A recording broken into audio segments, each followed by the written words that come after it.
Hello and welcome to your Patreon exclusive episode of Predictocast for Christmas in July. I'm Josh, and with me as always is Skinner. Hey, Skinner. Hey, Josh. Hey, all my little gifts out there.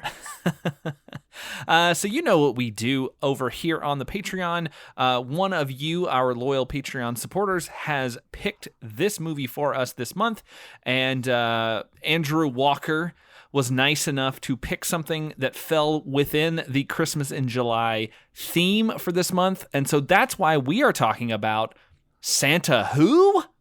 Starring Leslie Nielsen as the big red man himself. This is something. I mean, this is from 2015.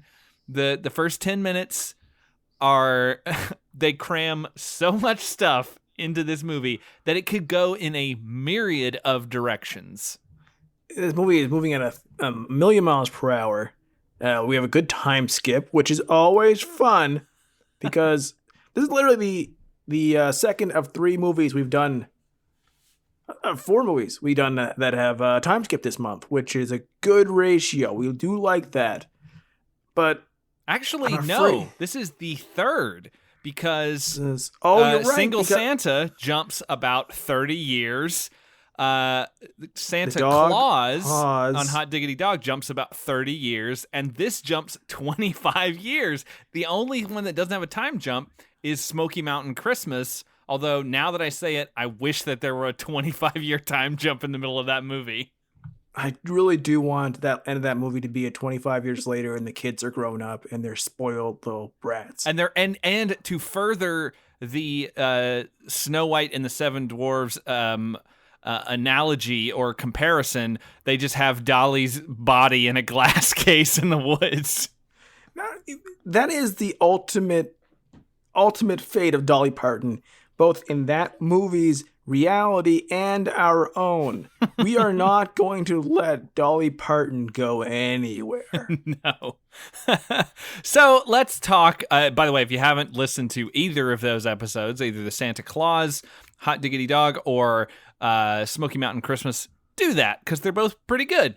But let's talk about Santa Who. Let's talk about how this movie begins. It starts with some very terrible title card graphics, and then we get like a little blingy gif of a really ornately decorated house.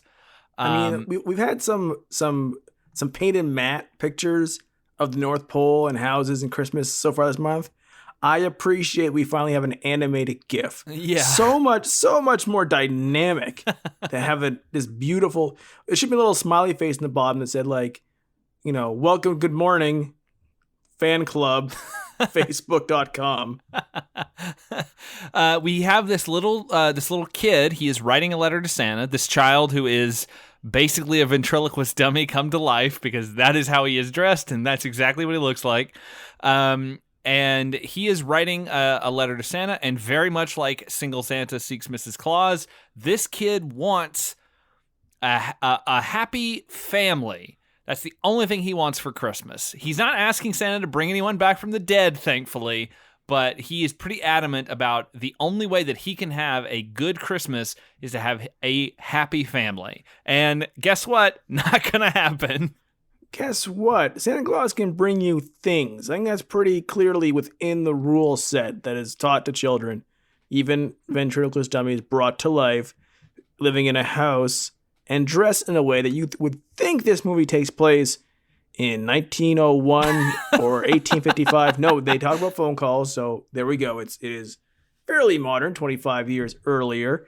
But no, he doesn't want a thing. He wants a concept. And Santa Claus, his elves can't make concepts. I'm tired of these kids who are uneducated on what Santa Claus can and cannot bring. He cannot bring back dead parents.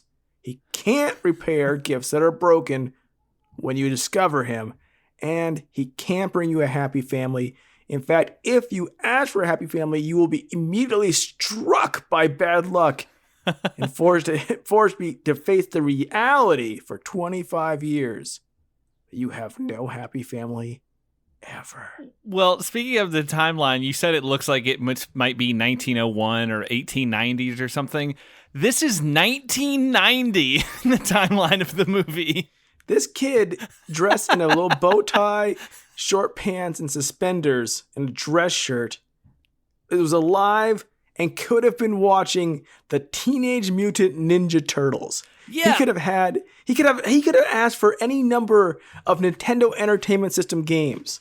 I mean, even the lady he's talking to looks like she's just stepped out of 1897. Like, she's got this very high-collared, dark dress on. Her hair's pulled back. Like, it does not look like the 90s. The house is very dark and decorated. Like, it doesn't look like it could be any later than 1960.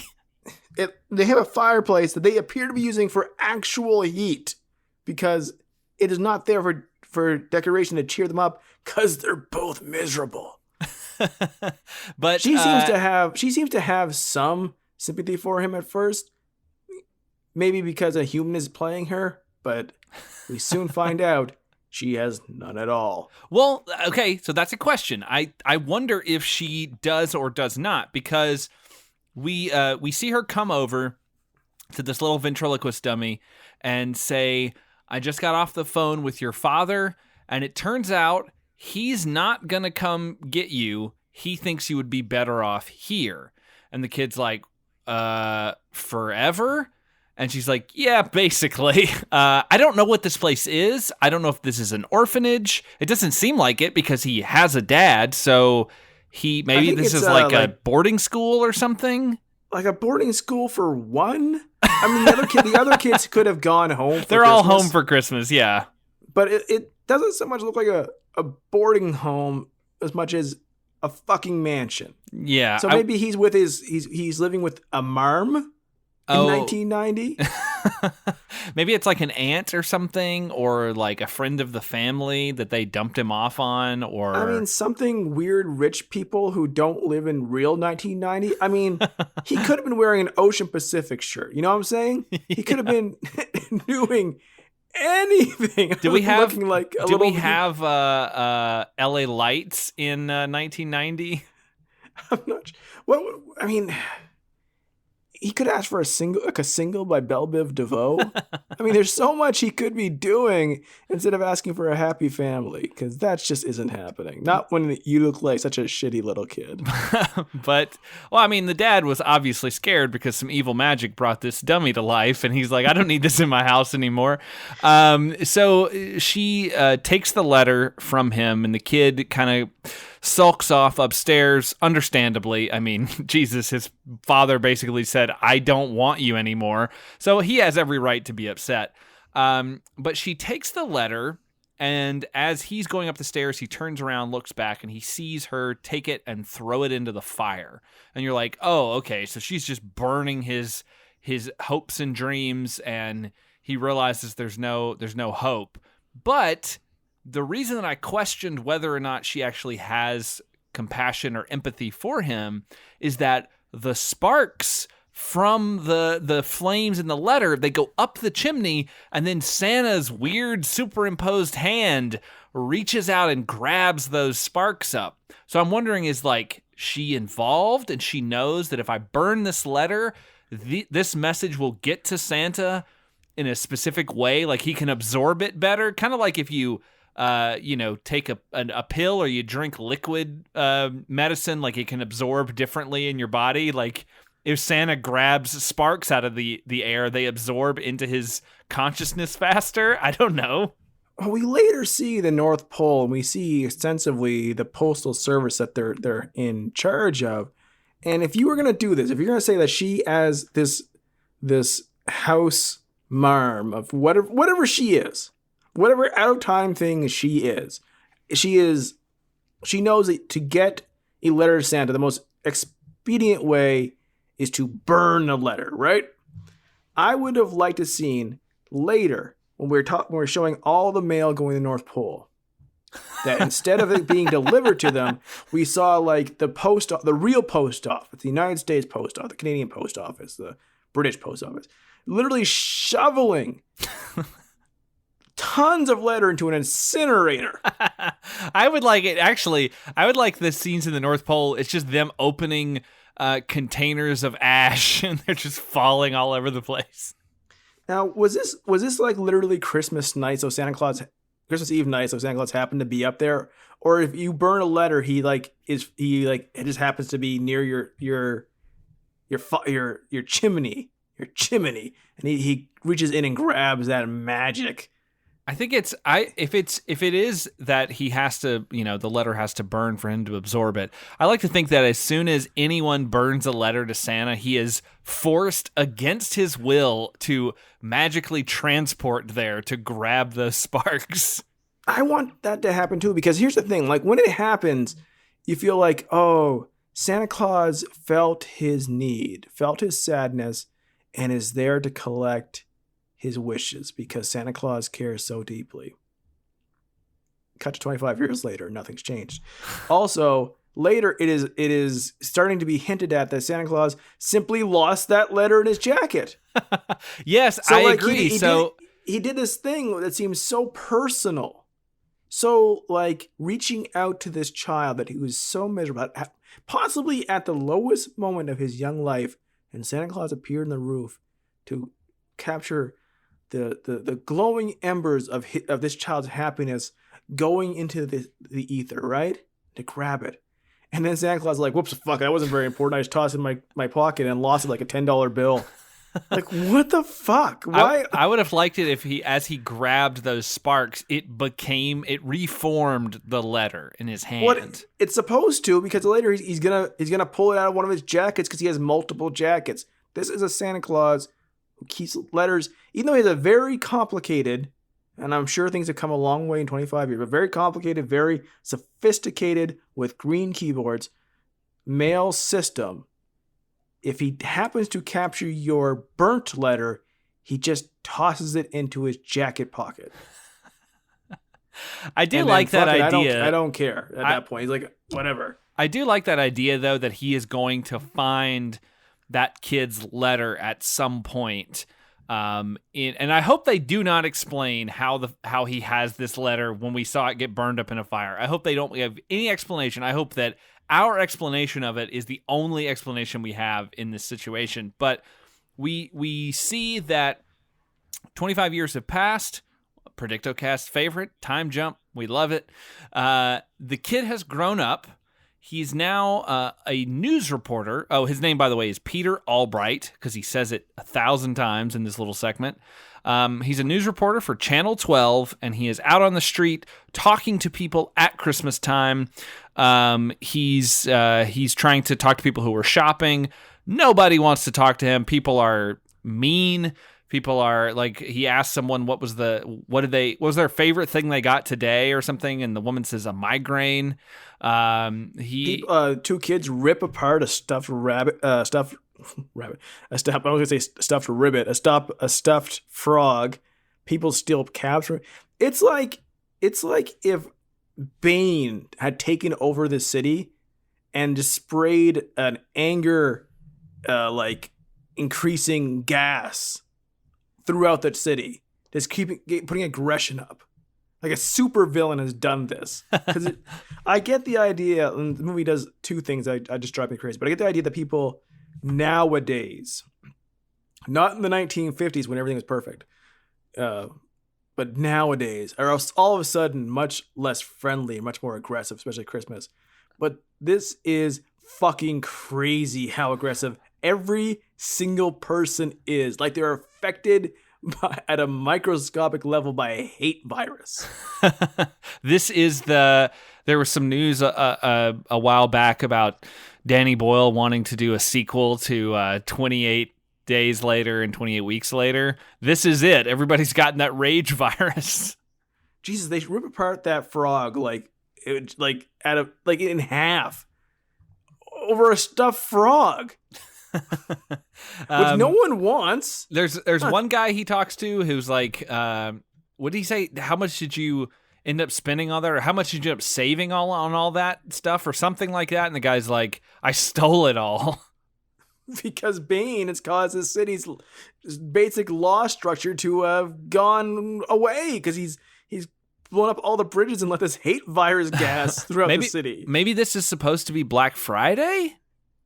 They don't say it, though. They don't, but it's not Christmas exactly because there's still time for him to dress up. Santa's still like making preparations and plans. So like it's not totally there yet, but it's close. But I feel like it's got to be like Black Friday or after.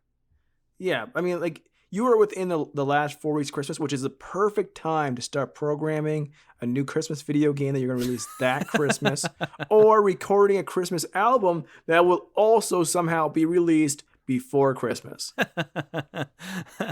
I mean, at least they're starting, a week before it's due. So he's out there. Nobody's talking to him. He goes, talks to his boss, who looks like William Atherton from Ghostbusters, dressed exactly the same. It's like a cloned version of William Atherton. And he's saying, like, I want to do real news. I want to do something serious. And the guy's like, no, you're the happy, fun reporter. That's what we want from you. You're good at that. Cut together your footage of talking to all these people. And he's like, nobody wanted to talk to me. It's dumb. Like, I might as well, dress up as Santa Claus or something like that and put a camera in my hat. And the guy's like, whoa, wait a minute. That's a good idea. So he makes him dress up as Santa and go to the mall. And as I said while we were watching these 10 minutes, this is basically the scene in that episode in The Simpsons where Homer goes undercover with a giant cowboy hat with the camera in it, because that's what this looks like. He's wearing a Santa cap with this garland on the like fuzzy white part, and there's a giant fucking camera lens sticking out of it. Like, no one's gonna not see that when you talk to them. I mean, and if they do notice it, which, by the way, they absolutely would, you would have to have them sign so many waivers to put that on the news. Could you imagine sitting down Christmas time, between Christmas time, you're full of rage because of this anger gas that Bane is released into the city. And you're sitting down eating, like, I don't know, just rocks because there's nothing in this city that's good.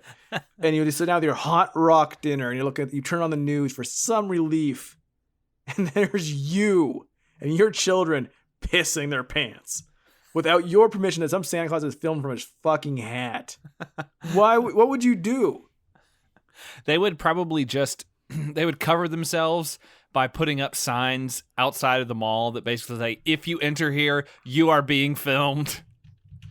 Yeah, I mean, like, you are, right? You are, but, this is a bit more direct, I would say. But that's how they covered themselves for, like, the Jackass movies and, like, Borat and stuff. They basically put up signs that said, by entering this area, you consent to your image being used in so-and-so blah, blah, blah production. And that was basically, that covered them, apparently. Like, so that's what would happen here. They would just put up a sign and they were like, by entering this mall, you consent to your image being used on the local news, shot from the POV of a Santa hat. And they just like break it all down so everybody knows what they're getting into when they go into this mall. I have to go back 1 minute, and I feel bad breaking the flow of the show, but this is a Patreon, so you get a little bit extra. You had said this character of his boss looks like William Atherton from Ghostbusters. Is it his son? No. Oh, fuck. It is not. This is an unrelated person whose name is Ted Atherton. What? They've got to be related. They're not, because he's from Canada and William Atherton is not. He just happens to look like him, and his name is Ted Atherton, and he is best known, and I'm putting best known in the most high in the air quotes you've ever seen, as Miles Lillian III from the TV series Predictocast favorite TV series. Oh my God! Sue Thomas FBI. Sue Thomas FBI. When did we talk about that? That had to be like, was that a year ago? It doesn't matter. It all runs together.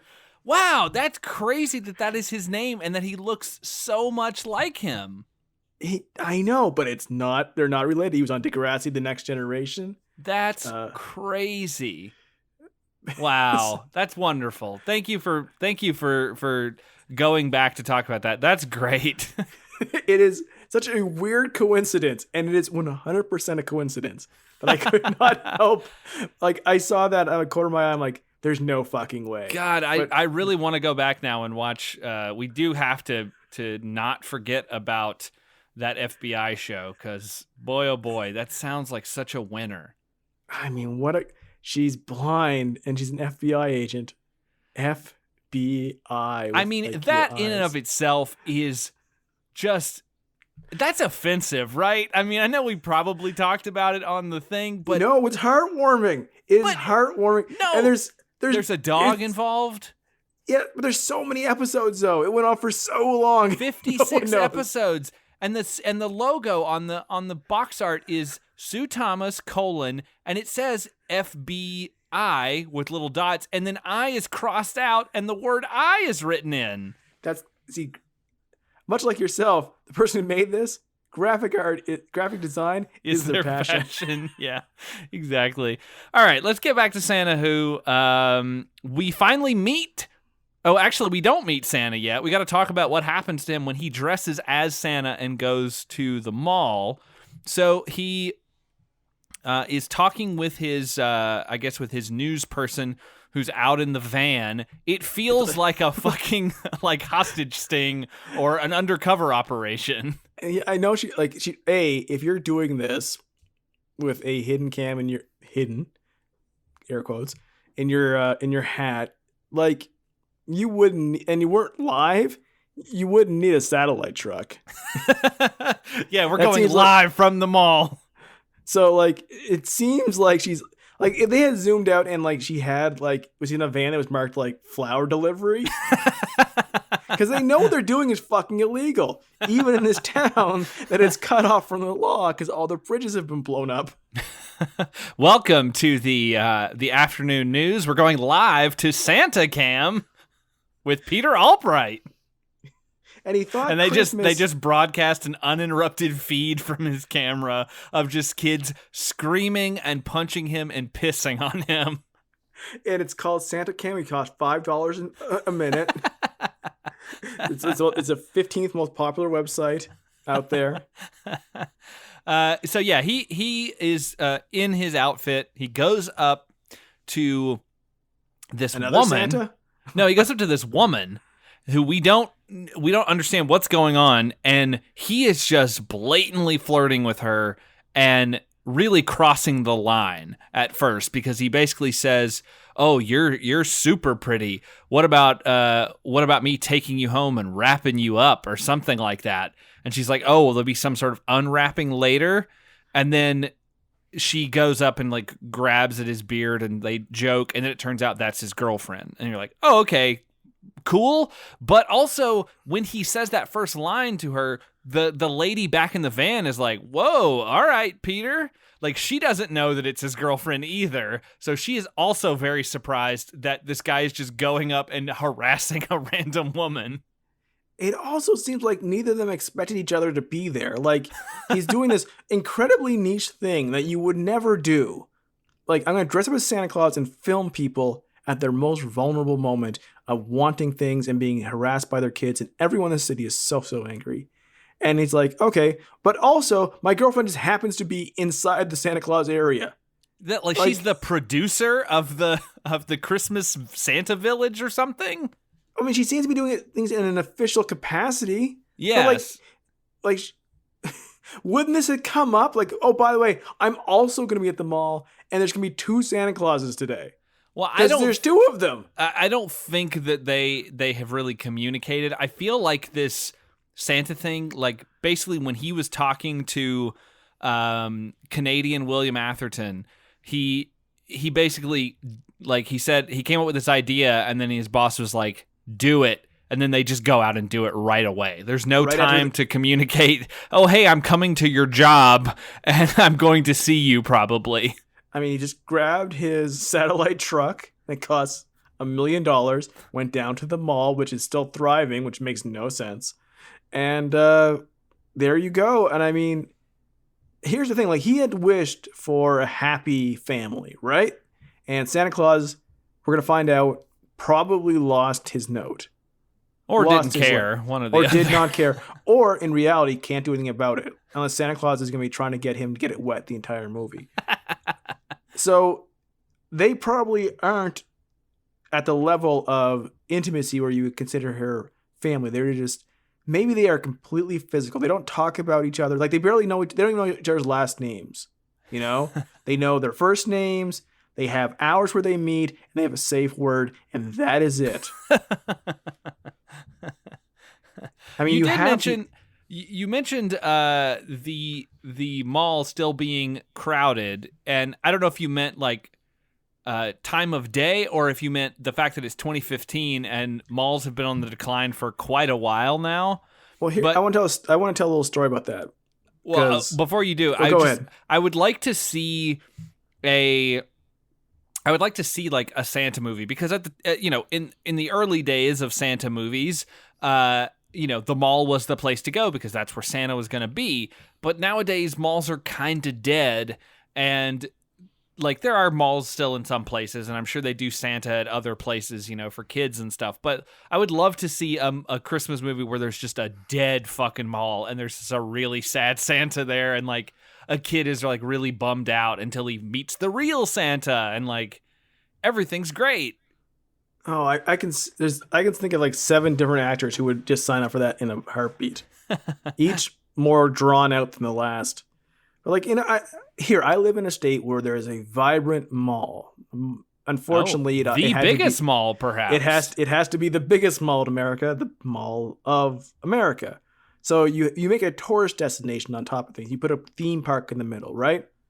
Sears still closes. It's a giant dead spot in the mall. But it has foot traffic, especially at Christmas. I just went on a visit to Bangor, Maine, home of Stephen King and depression. So I had gone there often as a child growing up in Nova Scotia. We would leverage the prices being lower in the States and the strong Canadian dollar at the time to buy things at a discount. My mother especially loved Freeport, Maine, had many outlet malls. She probably saved $5 or $6 if you factor in the gas and hotels. Great. But it was their summers. So every summer we go to the Bangor Mall, and I would struggle through it. It seemed big at the time, it's not anymore. Just get to the Toys R Us in the further off in the parking lot, because there was no Toys R Us in Nova Scotia. I would have saved my money all year to buy the latest toys, later Nintendo games at this Toys R Us. In my head, I remembered, okay, this mall was always packed. It was like 1983 through 1991. Always packed, always busy, all kinds of stores. I was going back to Maine for other reasons, but the last day I had to kill some time before we had to go to catch our plane around 2 o'clock. So I thought, I'm going to go see the Paul Bunyan statue, because you do. Sure. And I'm gonna go see the Bangor Mall that I have not gone to in 30 plus years. And it's still there. Toys R Us is no longer there because it's no longer anywhere. But it was so unbelievably dead. Like so many empty vacated store locations in there. Nobody was in there walking. Nobody was at this mall. The directory was out of date because things were closing so quickly. The Dairy Queen Grill and Chill could not survive in this mall. There was one restaurant left in the food court just called Steak and Fries. And it had a thing called the Steak Bomb. And nobody was in that. And I thought, you know what? My childhood's dead. And if Santa Claus came to that mall, the Bangor Mall, any Bangor listeners, I have too bad. You know what I'm talking about. He goes to that mall, he is just going to sit by himself for hours. Just sit there and stare out the lid store that nobody's in, at Spencer's Gifts, where maybe a few perverts are in there. That's it.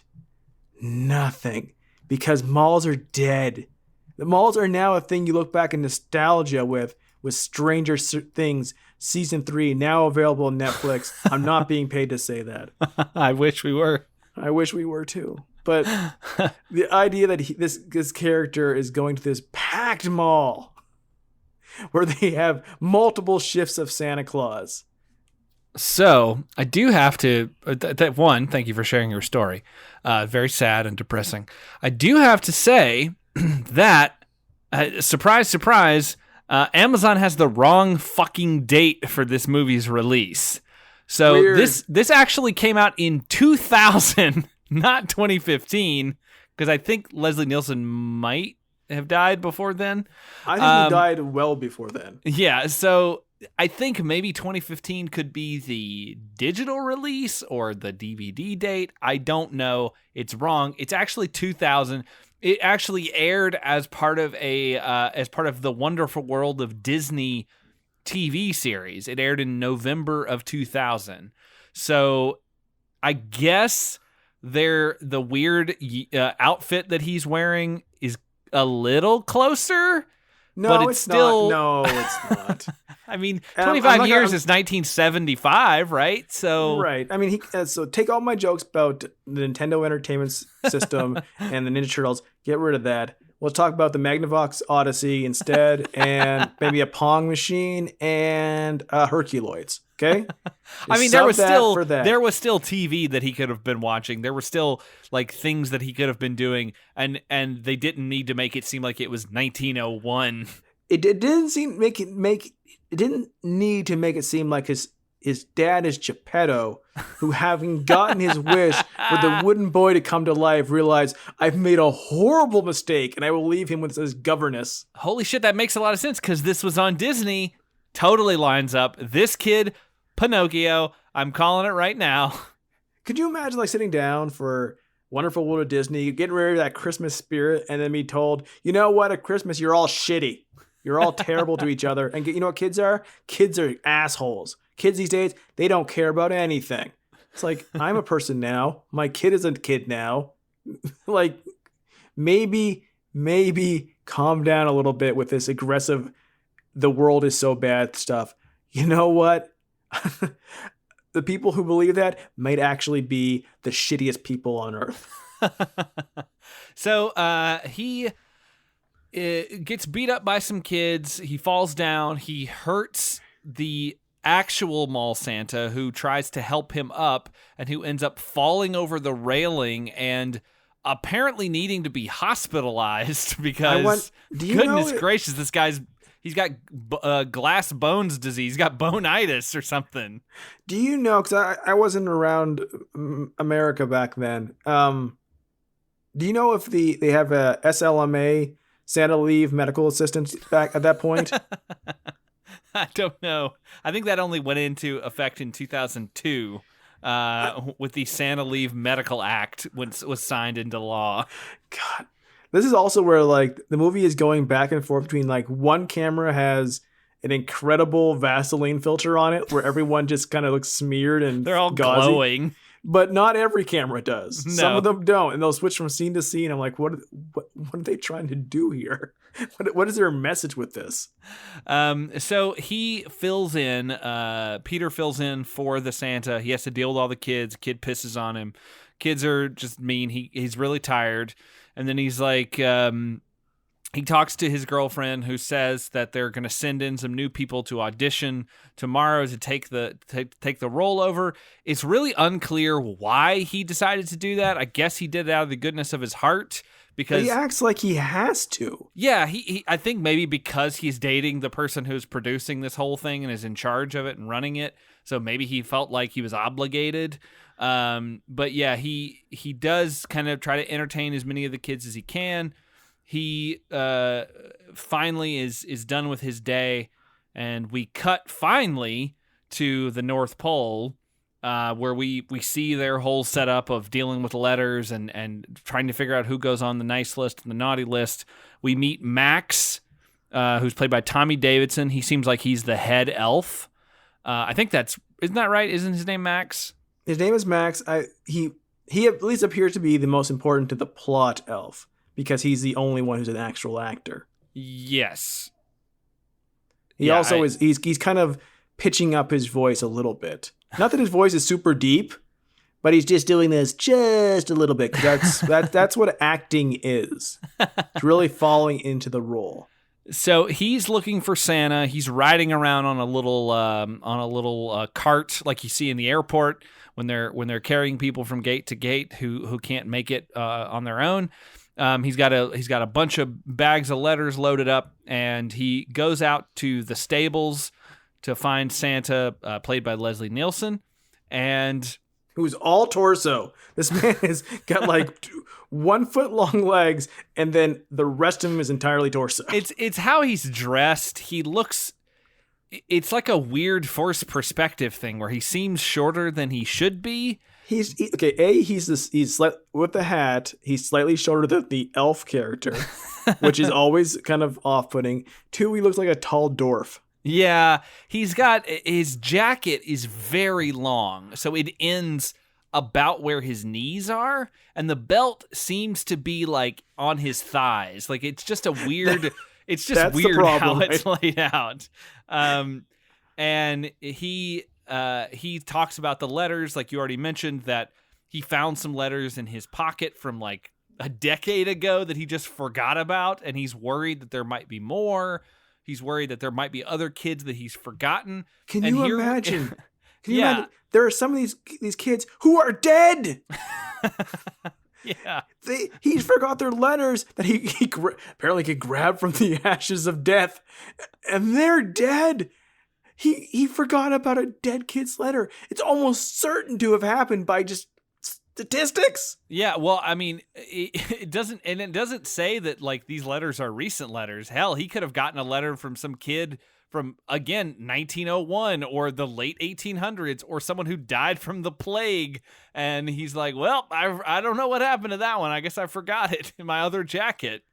Oh my God. Like, I mean, it could be anything. A kid could have just had, imagine a kid who's going through chemotherapy, and Santa Claus forgot his letter in his jacket. That could have happened. We've had a Santa Claus who's allergic to peanuts. Yeah, who's allergic to cat. This we have a Santa Claus who just fucking forgets things. Well, Santa Claus who's supposed to know. Santa Claus whose main gimmick in most movies is that he knows every kid and remembers everything about their past. This Santa can't remember, and he is sitting there, and then after admitting that he's fucking forgot possibly dead children's letters, like the kid who died in Pet Cemetery, maybe he sent a letter before he's dead, you know? And now Santa Claus is just finding his letter now. Run over. And then he has the gall to sit there and go like, you know what? Kids are shitty these days. No one thanks me anymore. They just want shit. Guess what? Kids have always wanted shit. That is what Santa Claus exists for. The other thing is that maybe they did thank him and he misplaced those letters. Like, it's hard to thank a man who can't remember where he put things down.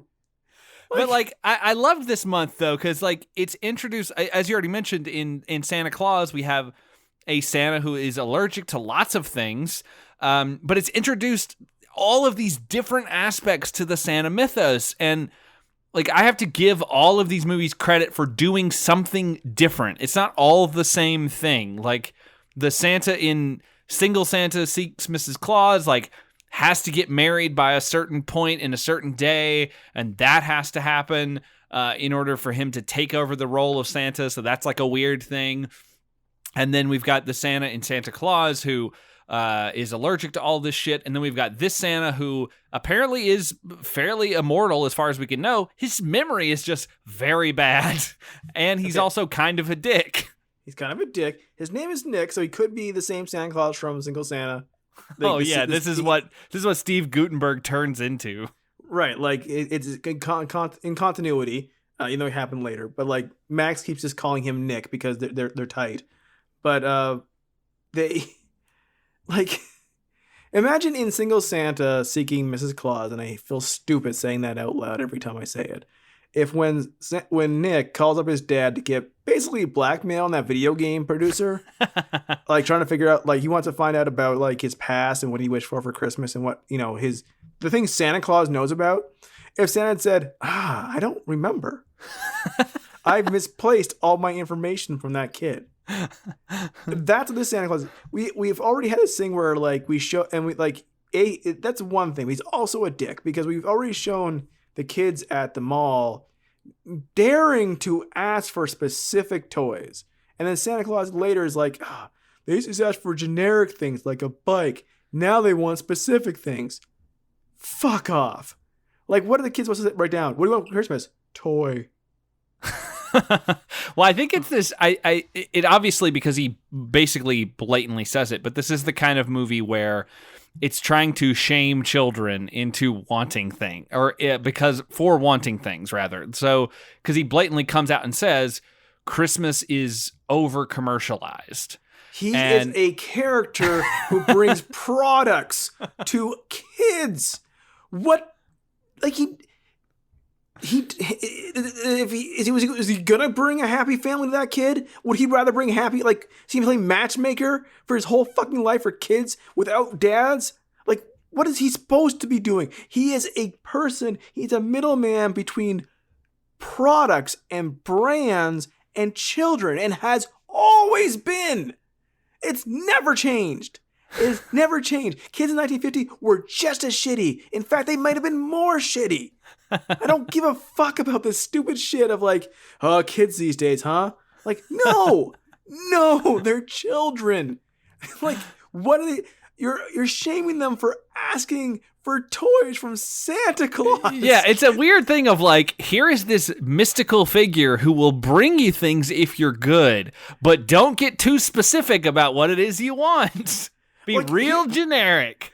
If every kid on Earth who wrote a letter to Santa, and he rolls his eyes earlier at the amount of letters. Like, A, he's worried about overpopulation, and B, Santa Claus, even though his whole economy is based on a letter ordering system, really wishes the kids wouldn't do that and thinks badly of them and is judging them. But like, what if every kid said, instead of generic toy or specific toy, they all wished at once, as a whole, as a union block, for Bane to release the city from his tyrannical grip, but like world peace on Earth. Then Santa Claus, you know what? Fuck, you guys finally put it aside. You figured out the code, and he'd go kill all the world's leaders and leave us in fucking peace. Like, what does he want? He's Santa Claus. He wants a list with toys. As a parent, I want to know specifically what toy to get my kid. Otherwise, I don't know what to buy. You're a bad dad. Shit. God damn it. So, with Santa being as forgetful as he is, and this part one has gone incredibly long, but it's Patreon, so who gives a shit? You're paying for it. Enjoy it. Or if you don't like it and you don't send a thank you letter, I'll be very angry. Anyway, with Santa being as forgetful as he seems to be, it's a wonder that no one has gone in and kind of exerted their own will over the naughty and nice process. And that's where a prediction comes in. I wonder if we have an elf. I'm not saying it's going to be Max, but it could be, because he's the only other like actual actor besides Leslie Nielsen that we know of. Like, he's a well-known person. But I wonder if he perhaps is villainous in some way, and he has been like kind of, maybe he's making some changes to like the naughty and nice list, and he's getting to decide. Like, I wonder if there's going to be some sort of switcheroo, because it's called Santa Who, and that makes me wonder if Santa's going to forget who the fuck he is. Oh, like, so he gets amnesia, like he bumps his head? Yeah. Well, we've already had the main character dressed as Santa. And apparently if you are helping out with something and someone gets hurt, you have to continue to do their job. So if Santa Claus gets hurt near him, he has no choice but to take over. Like, if I'm at a store and a worker drops something and I pick it up and go, here you go, buddy. And then like that person then has a heart attack, I have to take their job. And until they find a replacement, I now work at that establishment. So if Santa Claus will be coming to his house, he finds his letter and he goes to him directly to apologize or to bring him a happy family inside his fucking bag. And he bumps his head because we've already seen one Santa Claus fall and break a leg. Well, he'll fall and break his crown, and because they couldn't afford too much Leslie Nielsen. And this our main character will then have to be Santa Claus by law, and he has to figure out. He goes to Max, and Max says, we have new technology, and it turns out that all the kids in the world in the naughty list, and much like The Good Place or something, everyone's going to hell. Spoilers for The Good Place on the Patreon. But like, what if like, I'm curious because it's called Santa Who. So it's out, and we have a Forgetful Santa Claus. So it seems like we're gonna have something to do with that. But like, here's the thing: we had him as a kid wishing for a happy family. He's now an adult. That really isn't the purview of Santa Claus. Yeah, no. Like, why would Santa Claus help him out? Two, he already has a girlfriend who he's affectionate with, and like you said, they may be fuck buddies, but let's say they're not. There not appear to be a child involved in this. Is he going to find a different woman who has a child so Santa Claus can be brought into the situation? Because right now we have as our main characters adults. Yeah, there's no children so far except for that ventriloquist dummy who came to life at the beginning of the movie. What if we're assuming wrong and that kid isn't him? No, it is. They say their names. Damn it. I mean, like, maybe he could go back in time and adopt himself and be his own daddy. That would be amazing. What would be incredible is, well, yes, I'm my own dad. What would be amazing is if Santa, like, he bumps his head and that creates some weird magical ripple. So not only does he not remember who he is, but no one knows who Santa is except Peter Albright. And it's like yesterday. Yes, exactly. I think that's the second time this month we've referenced that movie too. It's such a dumb concept. You just can't help but talk about it. But yes, only Peter Albright knows who Santa is, and he has to bring Christmas spirit back into the world. Could you imagine he's sitting there, and like you do sometime, you just can't help it. A Christmas song gets in his head, and he just kind of sitting there like, jingle bells, jingle. And someone turns to him and goes, what the fuck are you singing? Wow, that's a great song. You should open for Ed Sheeran and sing that.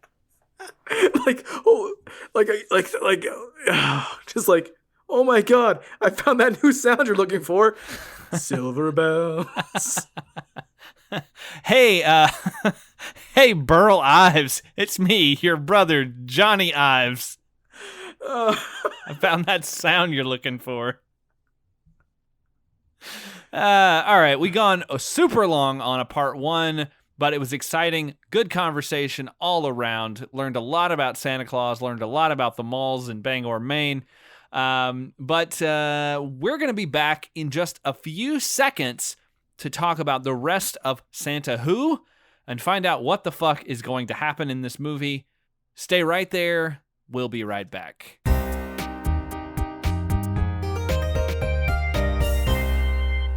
Hello and welcome back. We have watched the rest of Santa Who, and we are ready to talk about the entire movie. And have we had a more unlikable protagonist in a film? I don't know if we have. I'm really straining. I'm thinking of maybe the guy in Hot Summer in Barefoot County. Maybe he was a little more unlikable than Peter Albright, but Peter fucking sucks. Harkening back to our Christmases of past, the one movie we did with Christy Admiral. Oh my God, that guy did really suck. The dog. I Want a Dog for Christmas, which didn't actually have a dog in the movie until the last 5 minutes. That dad was real bad. But Peter is such a bad character that at the end, his girlfriend, Claire, who we saw in the first part at the mall, she after having dumped him, they get back together because he's learned his lesson by reading Visit from Saint Nick. And she apologizes for dumping him, and I wanted to scream. Yeah. She does not need him in his... No, he's not going to change because he realized, that perhaps he'd actually got his Christmas wish. Like, the guy's rotten to the core. Yeah, he never, like... This whole relationship that they have is a mess. Like, it's been going on. We find out it's been going on for almost a year, or a little more than a year. And in all that time, her son, because as you mentioned, we have to have a kid in the movie in some way. A Disney the Kid. Yeah. He hates Peter. Like, and I actually appreciated this, because normally when you get kids in movies like this, they're always like very precocious and very cute, and they're just kind of window dressing. Like, they never really have emotions, because I'm thinking back specifically to like Single Santa Seeks Miss Claus. That kid never really seems like he's very important or a real character. He's just sort of there to help Beth along, and Beth is the sort of central person that Santa's trying to impress. Like, the kid is sort of secondary. Yeah, that kid didn't feel like a real, fully formed human. And you had mentioned in our episode on Christmas in the Smokies, or Smoky Mountain Christmas, whatever it was. Yeah, you got it wrong this time, sucker. It's not my fault that you kept saying it wrong and putting it in my head. And once we finished the movie and more than 1 week passed, it no longer exists to me. But it's always there in a mishmash, and so you'll always get little bits and pieces. And I think that the years that we've been doing predictocast, every movie we've watched has congealed into a single film that doesn't make any sense.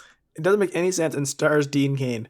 But you had mentioned that so many of these kids in movies are so excited to have a new daddy or a new parent.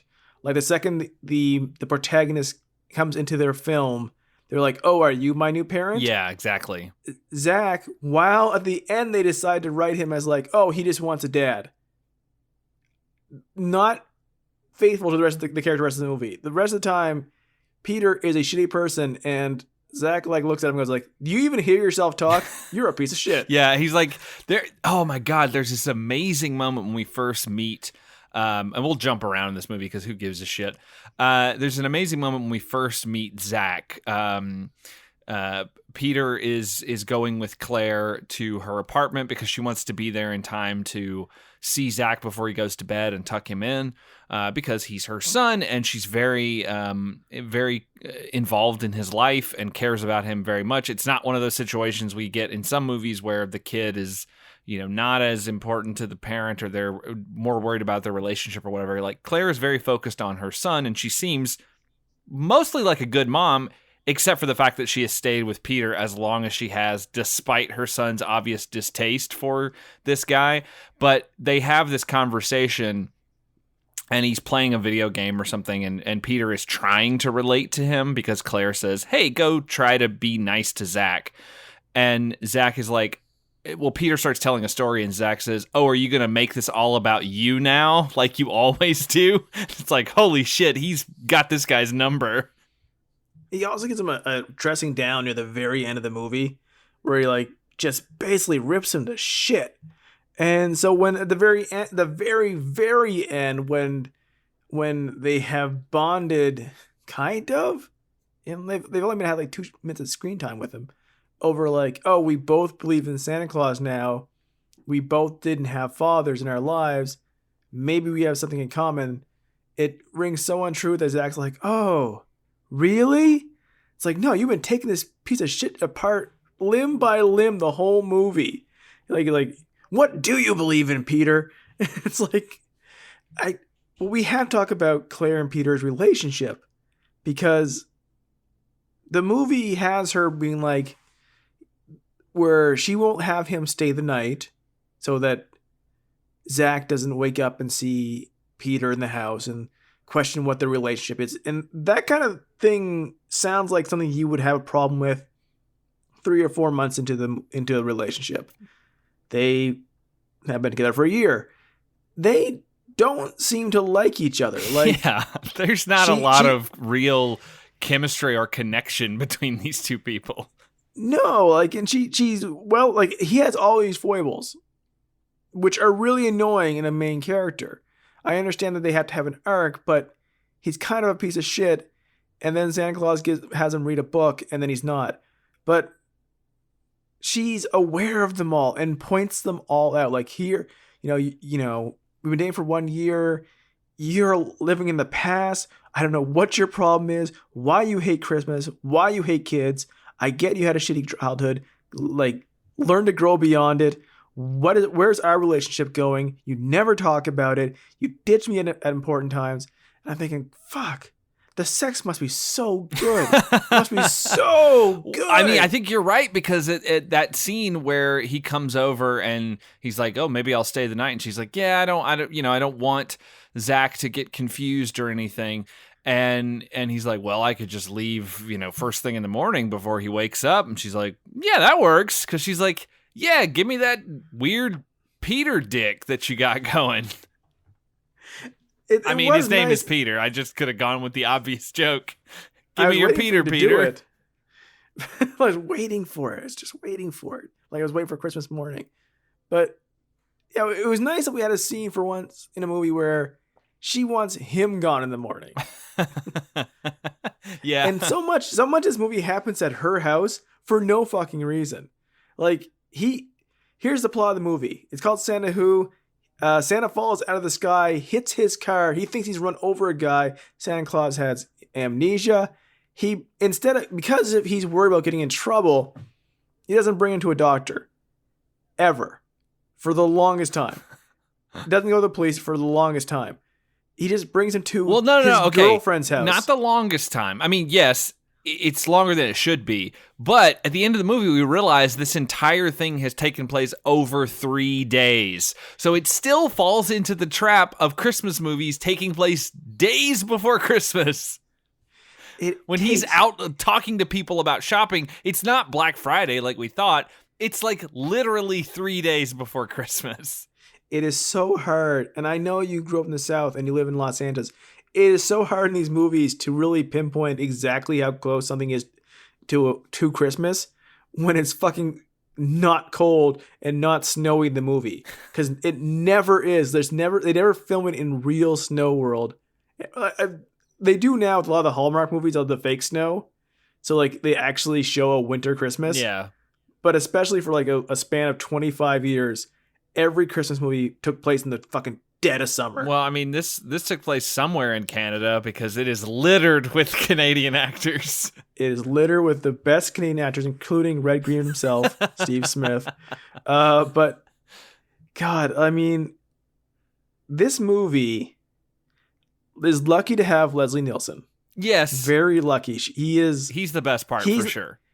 I'm not even sure what he was going for. I don't either. At times. Like there's times where he like seems to be doing something and then like he just kind of drops it.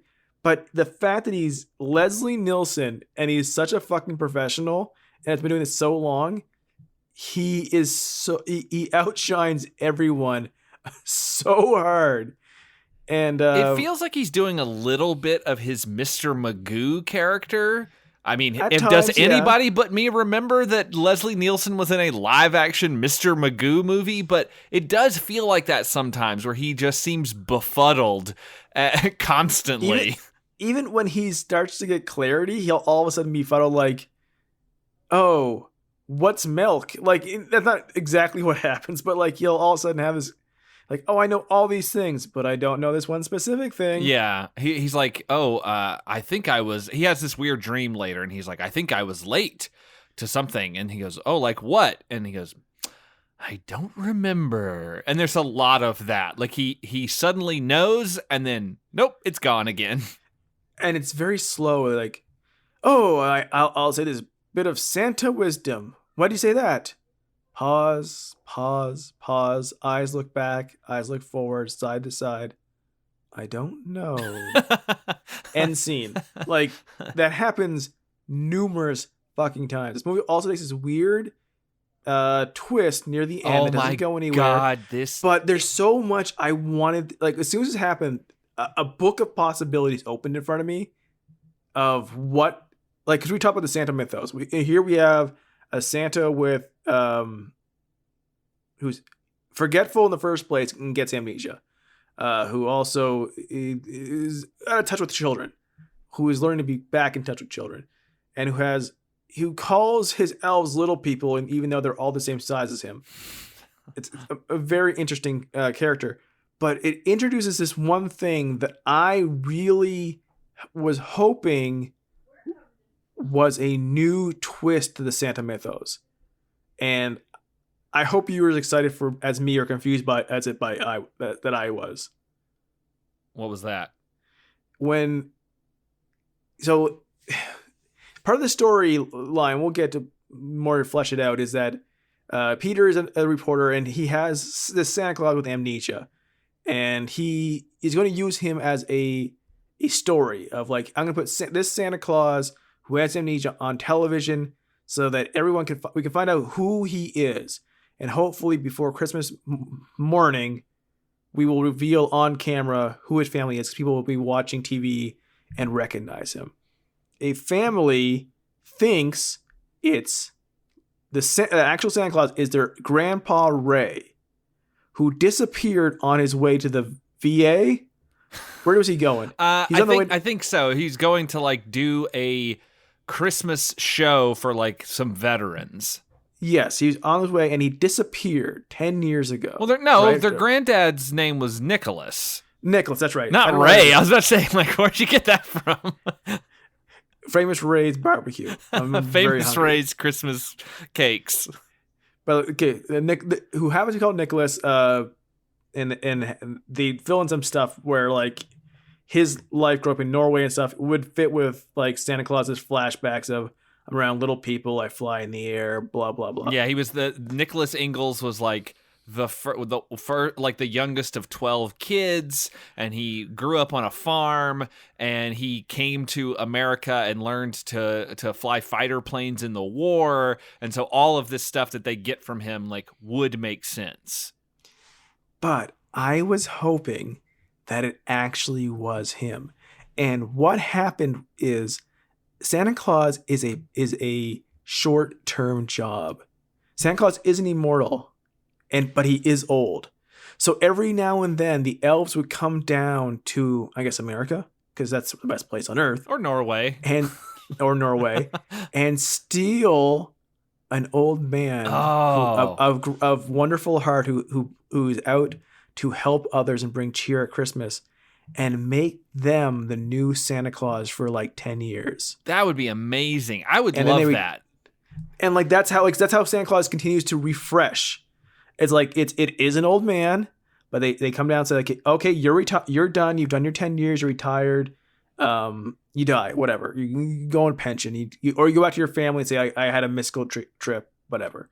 And then we grab a new old person who just disappears from the life of their loved ones, but becomes Santa Claus for 10 years, or even better, like, they forget who they were until their 10 years are up. What I would love, that's amazing. And we've already done it this month a bunch, but, like, we've written better Santa movies, and here is a Santa movie. It is this old guy, he gets abducted, and he gets picked essentially to be the next Santa. And maybe there's a whole long list of qualifications that he has to have, or some weird ancient runic stones that pick the next Santa. And it turns out that this grandkid witnesses it and decides to fight back, and is like, he doesn't understand what's happening, and he thinks, like, he's been abducted by aliens, or he thinks there's something crazy going on. So he travels to the North Pole, and then he finds out that the elves are evil, and they've basically abducted these guys and brainwashed them into doing their bidding, because they're tapped into some ancient magic that allows them to pick who is good and bad and bestow gifts upon them. And, like, once their time as Santa is done, they're just basically these weird dried up husks, and the kid has to fight back. And at the end of the movie, basically Christmas is destroyed. Now that's a fucking movie.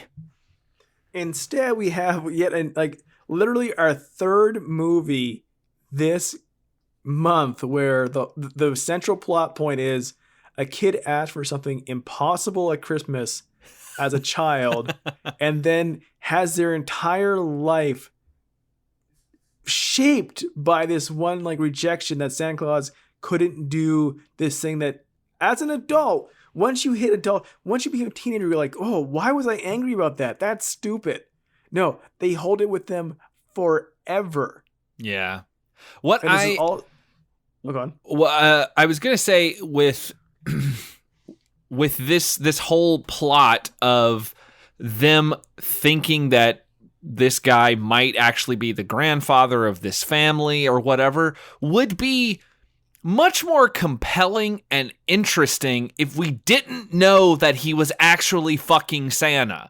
Like, if we didn't see any of the stuff at the North Pole at the beginning, we just see Peter, we just see kind of how he dealt with the loss of his dad and being stuck in an orphanage, and then he grows up and he's a reporter and he dislikes Christmas, and then this guy bumps into him, and he suddenly is like, why is this crazy derelict bump into me? And then you start thinking, oh, maybe this guy really is Santa Claus. Maybe something's wrong. Maybe he has amnesia. We don't understand exactly what happened. And then this family shows up at the midway point and says, oh, that's our granddad. And you're like, oh, well, maybe he's not Santa.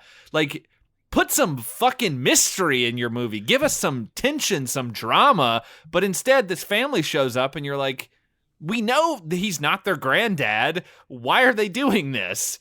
And that's why I thought it had to be this weird twist on what Santa Claus is on a molecular level. Because why would you introduce this twist so late, other than to put a bearing in their plot? But as a viewer, I know he's Santa. Yeah. So and they aren't portrayed as bad people or scamming them. So it's just weird. I'm unsure, because it is revealed at the end that their granddad has just been in a home apparently nearby for 10 years and they didn't think to check there. Okay, they're not scamming them, but they might be shitty grandchildren. I think that's true. I'm sure he has other grandchildren too who also aren't doing it.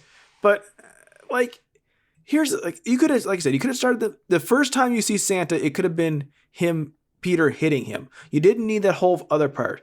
In fact, get rid of the fucking elves. I hate the elves in this movie. Oh my God, they are the fucking worst. That scene with them and Red Green, I hated it. I absolutely hated it. When they show up with their fucking their fucking slingshots and their chomping walking teeth, and I'm just They have the same weapons as the fucking Joker. They're always aggressive. They're not Tommy Davidson is just angry all the time, and he's up pitching his voice. He's angry and aggressive. The other three are dumb. One looks like a young Bobby Monahan. Yes, he does. Yes, which I could not wrap my brain around the fact it was not Bobby Monahan. It could not fucking figure this out. I expected, because of what we went through before, I would look him up online and his name would be Ted Monahan, and he's from Canada. He's the Canadian version of this other actor. But yes. God damn it, nothing they do is worth being in the movie other than the fact they cast Tommy Davidson in this movie. Because it's just, every time, they're not funny, they're annoying as shit, and they don't accomplish anything. Everything happens without their help. Yeah, I mentioned this on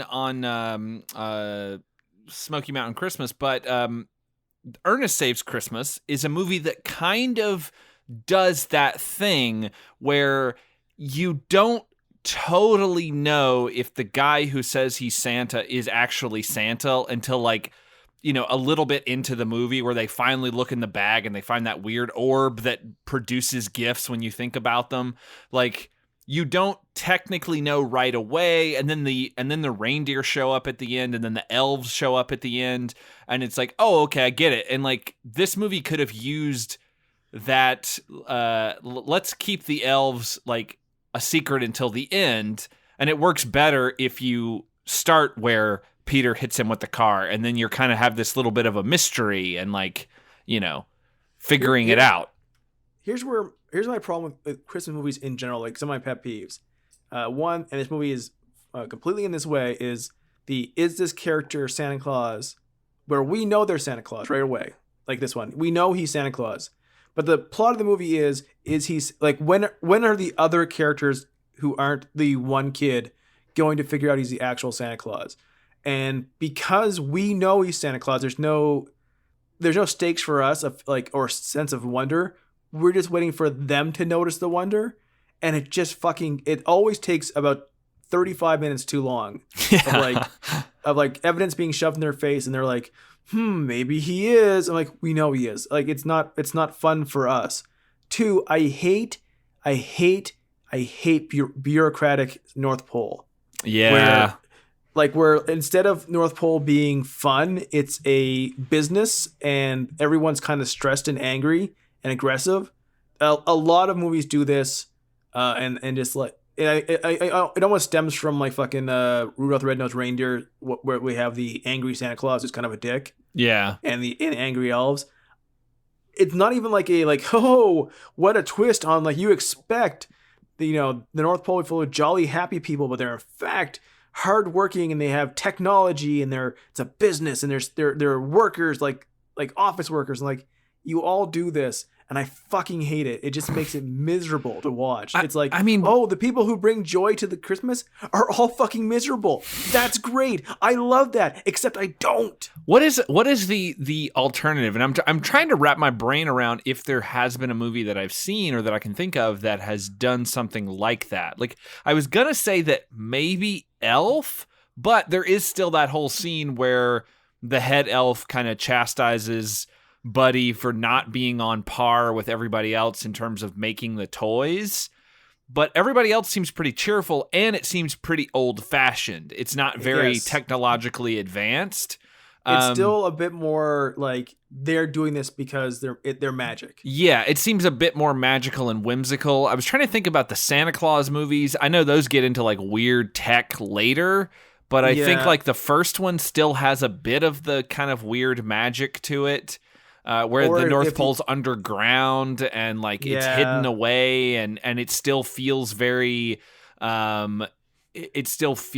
magical and mysterious, and it doesn't seem like it's just a weird tech company or a post office like this one.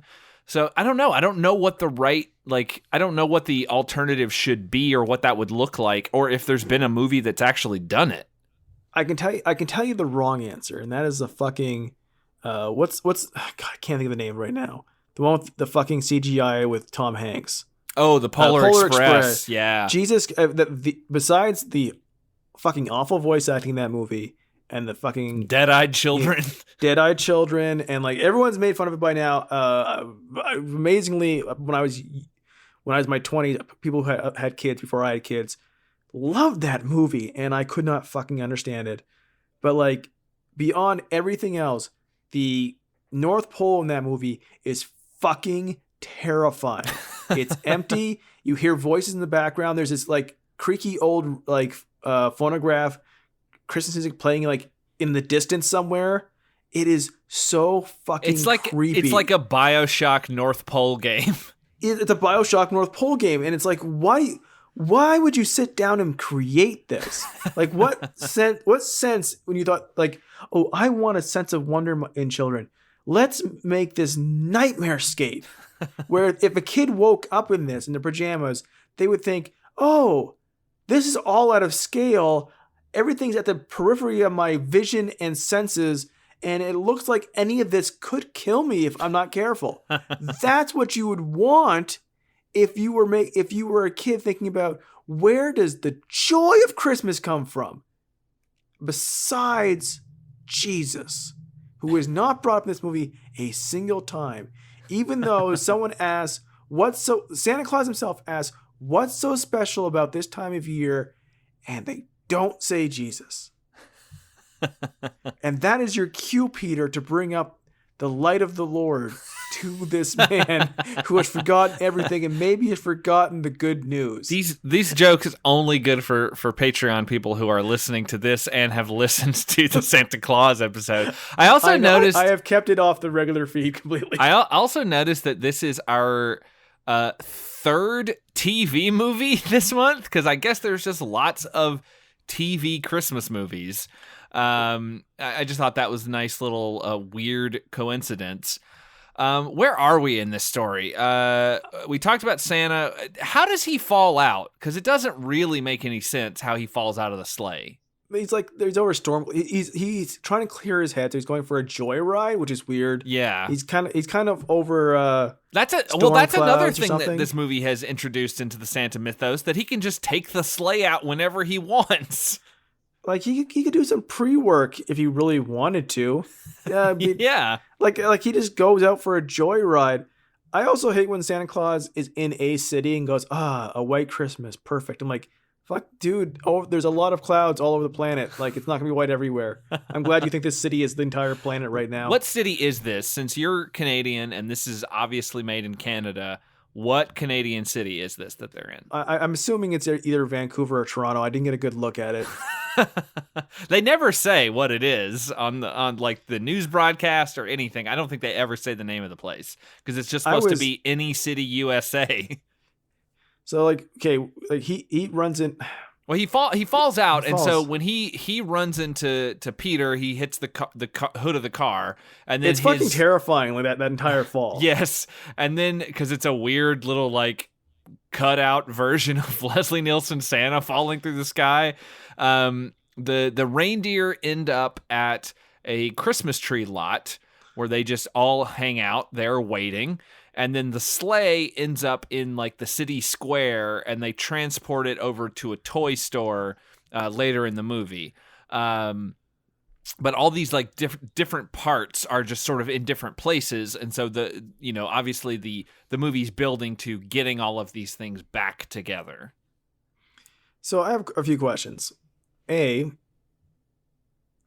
concerning Peter and Claire, if you're having trouble with a person you're dating's child, who she's told you is the most important thing in her life, and you don't like kids, first off, you shouldn't be dating. Probably. That should have ended probably 6 months in. Right. Secondly, don't even make a joke about maybe you should send him to boarding school. Yeah, that was fucked up, because it's like, dude, you grew up in an orphanage. Don't make that joke. Like, if I was her, even though he tried to back off on immediately, I would be so fucking furious. Like, days before Christmas, he's making a joke like, it's clearly he actually kind of means it, and clearly it's like, we could have more sex if we just got rid of him. Yeah. And that's my priority in our relationship. So that's real shitty. Second of all, Santa Claus hits his car at an incredible velocity. He's knocked out, right? He's out cold. How does he get him anywhere? I don't know, because Leslie Nielsen is wearing this big, ridiculous fat suit stomach thing. We have to talk about that when he has shaved his head, his beard and hair. Oh, because at that point, it is just Leslie Nielsen's regular head on a giant fat suit body, which is so like in the Santa Claus, and a lot of movies, like when an actor plays Santa Claus, they put like makeup and prosthetics on their face and chin to like so that their whole body's big. Yeah. But when he shaves his beard, it's just older Leslie Nielsen's normal head on a balloon body. And it's so like, it's like, oh, this looks fake as shit. Why would you ever have done this? I like that. This Santa's got a little bit of a crazy mullet going on. He does. It looks a little weird. Like at the top of his head, it looks just like Leslie Nielsen's regular hair. Yeah. And then it just kind of keeps partying in the back. It just keeps going. But then it goes away when he gets a haircut and he gets a shave. But then later, when he gets the suit back and becomes Santa again, that mullet comes back. It's an important part. That's Santa's preferred hairstyle. And like he is at one point talking to a very good looking Salvation Army, not named as such, maybe it's Salvation Navy in this movie. Salvation, like charity pot Santa Claus, who's his buddy, and like that guy's like, "Oh, you look great! What a great costume!" Like your costume's 10 times better. Like you look like Coca-Cola Santa. Leslie Nielsen looks like Leslie Nielsen with a mullet and like this weirdly proportioned fat suit and with short legs and a long torso. What Leslie's wearing as Santa Claus isn't the traditional Santa Claus outfit. There's no the white trim and stuff. So everyone I'm like, oh, you look just like Santa Claus. Like, oh, he kind of really doesn't. He's like the edgy, gritty Santa in the Santa reboot. I mean, it'd be cool if they darken that costume up, get rid of that white trim. Exactly, but like Santa Claus. But like, if someone else would like point out like, oh, like you like what you guys think of Santa Claus is the commercial version of me. Like, it is like it's a slightly different take on what I actually look like based on advertisements or people kind of getting glimpses of me over the decades. Instead, they're all like, oh my God, you look so much exactly like how we picture Santa Claus, except he doesn't, which is just like, because they pull attention the opposite direction. It's like, do you guys like notice his costume and hairstyle and like proportions are not exactly what you think Santa Claus is, but you're all acting like he's the perfect Santa Claus? It's kind of weird. Like someone point out like, hey, your costume's a little different than we're expecting. And I'm like, oh, it's like, this, they all think I look like this, but I wear this instead. I'm like, no. I want to see a Santa movie where this would be the gritty reboot, but like you finally reveal the true Santa and his suit is like brown and it's he's got like his hair is actually more like a kind of a really light, fine blonde and he just looks very more realistic. He's got in the parlance of 90s comic books, he's got a lot of Rob Liefeld patches and pouches everywhere. I mean, that's where he could keep all his candy and cookies instead of his magic pockets. His magic pockets that are full of candy canes and cookies and random letters. Why did they not find this stack of letters when they searched him earlier? I don't know. So they take him to Claire's house. He carries him somehow, and he wakes up, and they have not taken him to a hospital, and he wakes up and he has amnesia. Still don't take him to the hospital. And Peter's a piece of shit because he basically admits like, okay, I can't take him in case he realizes I hit him and he'll sue me or something. But then like he's like, oh, he looks like Santa Claus. He's dressed like Santa Claus. He probably wants to work at a mall. Hey, Claire, I don't want to work at the mall tomorrow. How about you hire him instead? This amnesiac he just hit with his car. Well, the whole thing is that like he filled in that the day prior because he hurt the mall Santa. So she said they're going to send some people over to audition. And Peter's which is the dumbest scene in the whole fucking movie. Oh my God, it's terrible. But Peter says, oh, well, he's obviously there to audition. And she's like, why did he come to my house? And he's like, well, he's just a go-getter. Not that he's a crazy person who found out that there was a Santa job and went to the person's house to audition for them. No, you don't let that person in. And also, again, with these movies and women just leaving their kids with random strangers, they go into the hallway to talk and they leave Zach in the kitchen with Santa, this man who, for all they know, is some derelict who's found out where she lives and is coming in a Santa suit to audition for a job. And he's basically going to live there for a while too, which is crazy. So I mean, it's only 3 days. He has to be, whatever. But but that's the thing is like, in order for this to make sense, like this is the movie you make is this guy shows up and they're like, maybe it's Santa Claus. And then it turns out, no, he's just some random person. And it turns out maybe he murdered someone and he's on the run from the law. God. So like it's bad enough that Peter suggests this, but Claire goes along with it because she's kind of shitty too, I guess. And they bring him to the mall. He, at the very least, at this point, the way Leslie is acting, he's severely concussed. Yeah. Like he's walking, he at this point is just walking around in the movie going, What? Huh? What are feet? Why do I have things on the end of my hands? Like, he's completely, utterly stupid. He doesn't know anything. And the joke is they wanted him to audition for Santa Claus, and he looks just like Santa Claus. Looks just like him. But he doesn't know how to say ho, ho, ho. He'll just go ho, ho, and then they'll wait for him to like do the third one, and he may or may not do it. But like, no, like they keep the whole thing going for way too long of him like not knowing how to do basic things and just looking confused a lot. But he is he is frustratingly out of it for like the next 10 minutes. Yeah. Like it's hard to watch. It's not entertaining. It's not funny. It's just this guy talking sleepily and looking confused and talking very slow. Like someone's like, my name's this. What's your name? I'm confused. And it's like, Jesus Christ movie. Like, I'm like, at some point I know you're going to have me try to root for Peter, but what a fucking thing to do to somebody. Yeah. I mean, and Peter is ostensibly using this poor man who doesn't know who he is and doesn't know like where his family is or where he came from in order to do a news report and potentially get famous off of it. Like, that's what his whole goal is, because the first version of the story that he does, they're like, oh, well, it's going to get syndicated out to the World News Organization or some bullshit name, whatever it is. And he's like, oh, that means I'm going to be saying Good Morning America tomorrow. And he's like, don't get too ahead of yourself. But like, that's Peter's goal, is to take this guy who he maybe hit with his car and put him out there so that he can potentially win like a local news Pulitzer or something. And it's not like the guy is walking around and is basically fine, but like a little confused. He's walking around like he's got a major concussion, and it is painful to watch.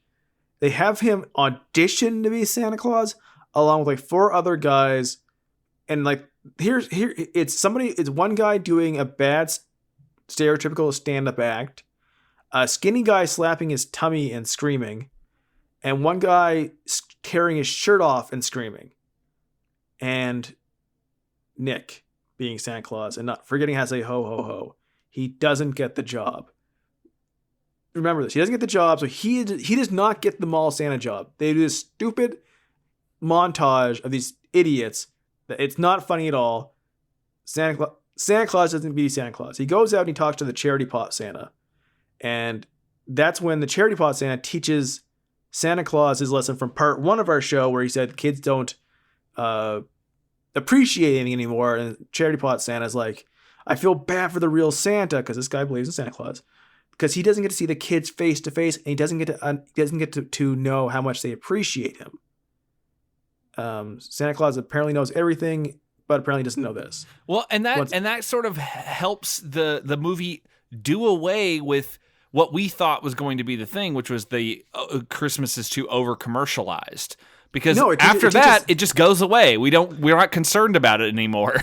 It proves him, which is great because I ranted about it, but like it proves him wrong. Is like this one character says like, oh, you know that thing that seemed to be a plot point earlier? It's not really. Kids are actually great. And Santa Claus is like, oh, they're great? And he's like, yeah, they're great. And then, okay, cool. And then he learned his lesson, which is really early on, and there's so much more movie. Yeah.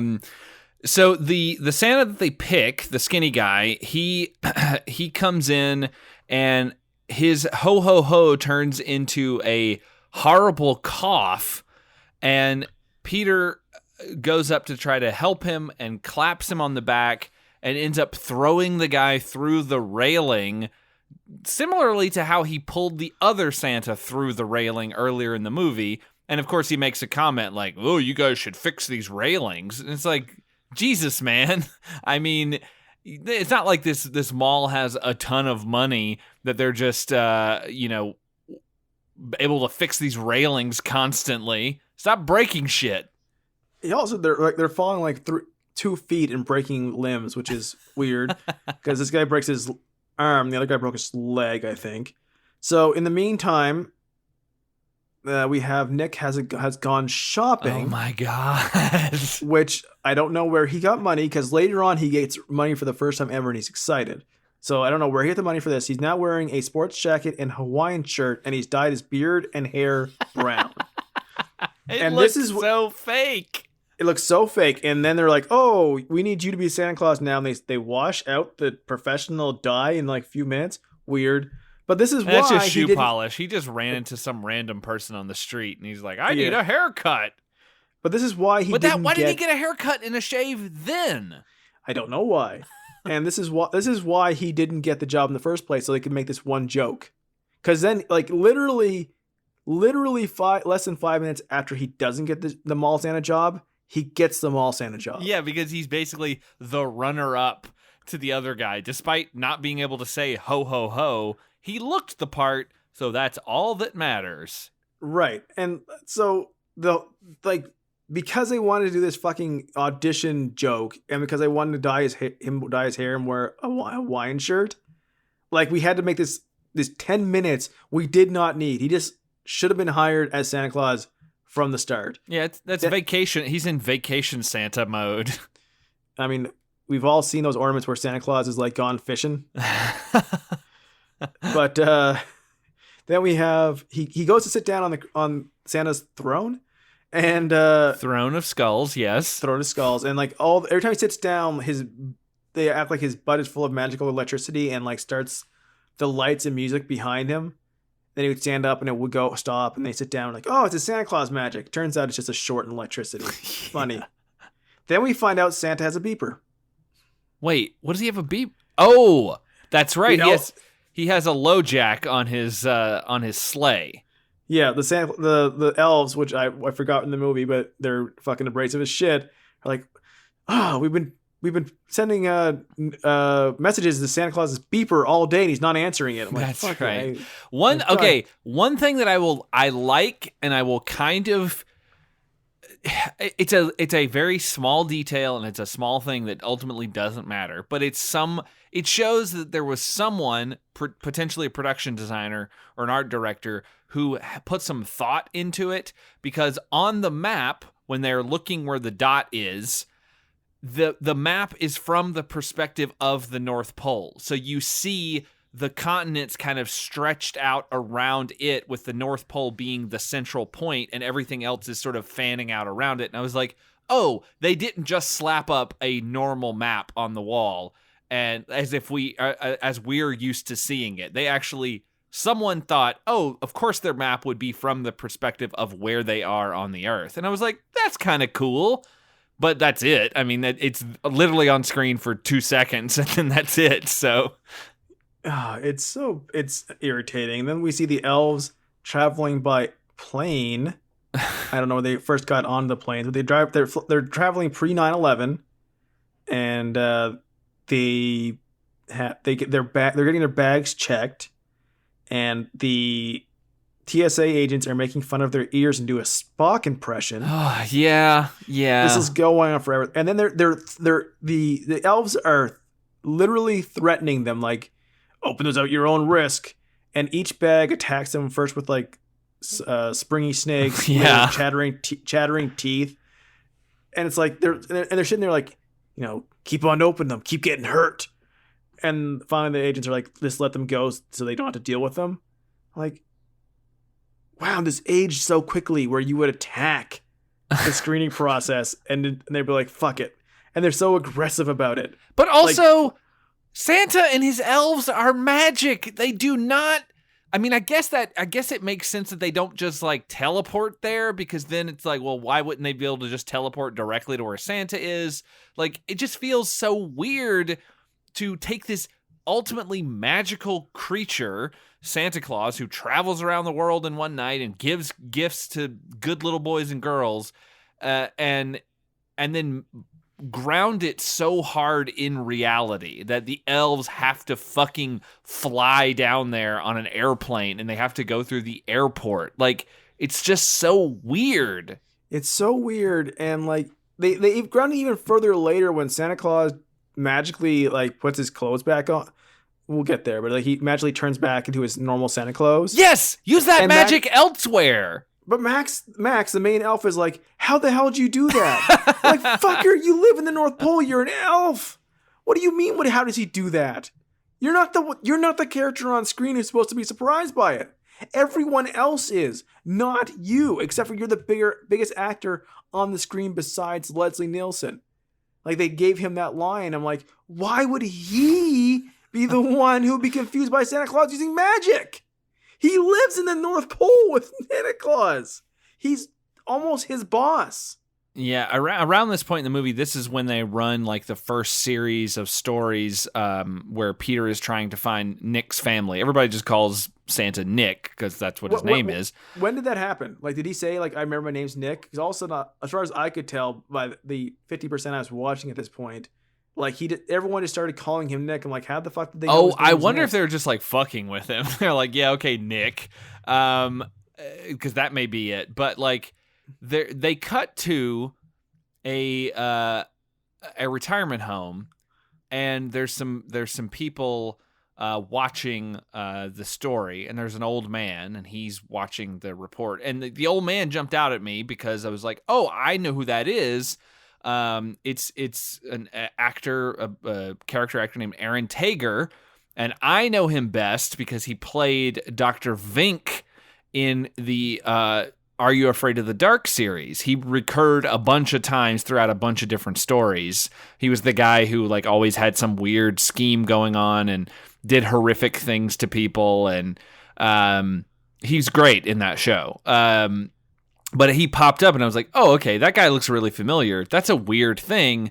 And of course, it does play out later, but it's weird that they set this up so early in the movie that, like, here's this old man watching a news report, and he has to be sad seeing his family go to this guy who they think is actually their granddad, and he's just sitting there watching and going, no, wait, I think those are my grandkids, but they're going to this other guy, so maybe I'm really not their grandfather. Like, it's such a weird subplot.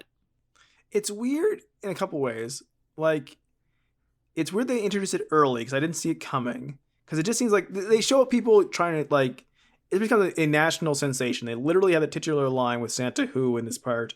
That's the name of his segment. Yeah. Where they have people like, so like a woman comes up to, like, the mall is full of people trying to pretend that they know who he is because it's now famous and they want something out of it. Like, someone's like, oh, you may not look like him and you might be too old, but I'm sure you're my husband and you owe me alimony money. Yeah. Because that's funny, the broads.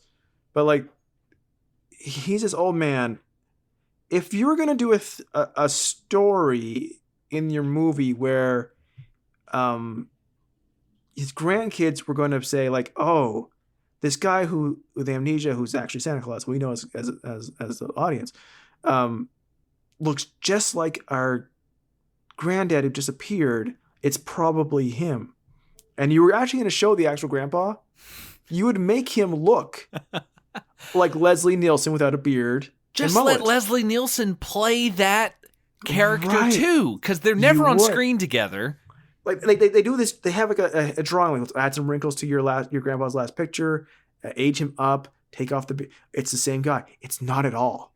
No, not at all. It's they show that photoshopped Leslie Nielsen face later in the movie when they're trying to like compare the photos, and you're like, no. Like this guy has to be played by Leslie Nielsen. It absolutely has to be, and it isn't. And so the whole storyline makes no sense. So stupid. So I think around this time is when Peter and Nick start to kind of connect a little bit. They talk about life a little bit, and Nick can't really remember a whole lot of stuff. But he does ask Peter to teach him a Christmas carol. There's this weird thing that, like, Santa, I guess, just wears his pajamas underneath his clothes because he gets ready for bed and he's wearing these, like, red long johns. But then later we see him put on a white dress shirt over that when he's getting ready to be Santa. He just wears his long underwear all the time. But he also wears a dress shirt over it underneath his red coat. It was very strange. What's even more strange to me is that Peter comes in with pajamas to offer Nick to wear that night to sleep. It will not fit him. Well, yeah, there's absolutely zero chance that he casually has in his house, just in case, size Santa Claus pajamas. It's impossible. What was he thinking? He would have had to have had a size SXL shirt, Santa extra large. Exactly. It's not fat shaming Santa. No, he's wearing a balloon suit. He looks ridiculous. It's not that like there is a large person there. Like that would be fucking bullshit if we were doing that, which we are definitely not. He just is wearing this ridiculous looking suit, and you can tell it's not him because the proportions don't make any sense. It doesn't make like it's not that he's like when he's wearing his long underwear PJs, his red suit underneath everything, like it's skin tight, so you see the actual shape of what Leslie Nielsen is wearing for the bodysuit, and like his upper chest is very big. He's got like this weird barrel chest, like he's a boxer in the 30s. It's so weird. Like all of a sudden, like without the coat on, it's like, oh shit, you guys got the upper body completely wrong. This is so bizarre. Like it comes to his neck, and then he like goes in like a turtle. Turtle. Yes, that's all I could think about. So they try to chat. The elves are still trying to figure out where Santa is. I guess while Peter's trying to sleep, Santa is awake all night, just saying ho ho ho a lot, practicing, I guess. It's just there's a whole bunch of stuff here. At one point, I think Santa goes under hypnosis.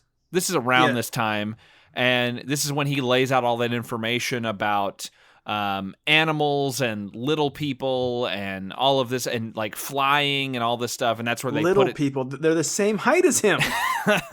Yeah, he's like, I'm surrounded by children, or are they little people? And it's like, okay. And Zach is pretty sure here that this is the real Santa. Like, he's positive, 100%. Peter continues to be a tool, even going so far as to, like, stick his tongue out at Zach at certain points. Like, he is just a big fucking child. And he gets in a big fight with the kid about it because he needs Santa Claus for ratings to connect with the family by Christmas Day. Yeah. It needs to peak. The police are getting involved now and stuff because they would. Yeah. You just can't let the news channel do all this stuff. Yeah. You need authorities for this. I'm surprised that there is not a moment where the cop is like, so how did you meet this guy again? He fell into your car? Is that what you said happened? No one remembers that part by this point in the movie, even though it's literally been a day and a half, 2 days. But he starts they have a fight. Zach is like, this is Santa Claus, like, and you don't believe in anything, and they get in a big fight. He starts yelling at the kid and then he starts yelling at Claire. She's like, you can't fucking yell at my kid, because he can't fucking yell at her kid. He's like, I'm just teaching him the truth, setting him straight, and she dumps him. Yeah. And that should be, if I had my druthers, Peter leaves the movie there and Zach's the main character. Because this is literally 3/4 of the way through the movie, and he has been nothing but shitty. He hasn't shown a single good quality, and he's abrasive, and he looks like a low-rent Joe Piscopo. It drives me crazy. Yeah, he like, even at this point, I mean, we skipped some stuff where Santa goes and meets with some kids, and he still doesn't remember anything, and it's just a bunch of shit. Who cares? It's super irritating. Like they kind of tease like scenes where like this is traditionally where Santa Claus would start to remember something, and instead Leslie Nielsen's like, nothing. No, I don't remember anything. But yeah, you're right. So like when Claire dumps Peter, because she basically says like, you've never gotten over your past, you can't look towards the future, and because of that, we don't have a future together. And they break up, and he does not seem too upset about this. Like, even later when he talks to Nick, he's like, well, it was bound to happen eventually. And it's like, that's really not how you should react if you've been dating this person for a year and they dump you finally because you're a shithead, and like, but also you knew that you didn't like Zach, so you should not continue to lead her on, not continue to do this to this woman if you know that you're not gonna get along with her kid. Like, just fucking end that shit at month 3 or 4 and find someone else who doesn't have a kid. Like, at some point, it's like a whole year has gone by and the kid hates you, you hate the kid. You can't convince her to send the kid to a boarding school. It's not going to happen. And here's the thing. Like, if he's going to break big and going to be saying good morning to America like he wants, you know this shithead's going to dump her for someone more famous. Yeah, he'll be like, well, I gotta relocate for my career, and she's like, well, I have a job here, and Zach is in school here, and he has friends, and like, we're not gonna leave. And he's like, well, okay, well, I guess we're done then. Like, that's how it would go if he got his way. So it's so bizarre that they are still together, because at least in these kind of movies where you do have him sort of waffling like about what he wants and like kind of dealing with some trauma from his childhood, because being abandoned by your dad before Christmas at an orphanage, that's really fucking traumatic, and it would make a lot of sense that you might carry that with you for a while. But the fact that he's so fucking shitty, it doesn't work. Like, if he were, like, I think it could work if he had a connection with Zach, like if they were kind of good with each other, but he was still worried about committing too much because his dad was bad for him and he doesn't know how he's going to be for Zach, and like he's really worried about that, and his you know, like if there's some of that there, then it makes sense a little bit more. But as it is, they're just really bad together, and they should not be a couple. And the heel turn that happens at the end is just so strange. Well, we have a couple sequences here. So throughout the movie, there's been little scenes of the elves looking for Nick, and they just keep missing him. They don't look at a TV, even though the entire nation now is wondering who Santa Claus is, right? But they finally see him on the TV, and Max turns to the camera, and he says, like it's the deepest thing ever. He goes, "You can't drive this sleigh if you don't know the way." Oh my God. What the fuck was he talking about? I want to get I want to get that embroidered on something that I'll hang on my wall. Like, there's a couple things Max says. They're like, he'll stop, turn to the camera, and like fold his arms and like nod his head and say something like that. And it's like every time it's like a non sequitur. Like what is, like, I know you have to give Tommy Davidson some like big lines every now and then. This made zero sense. Like, he just says it and it rhymes. Great. He's not rhyming the rest of the fucking movie. And we had the dream you mentioned before, where Nick dreams about being late. And then I want you to tell the audience about adult Peter and young Peter in his dream.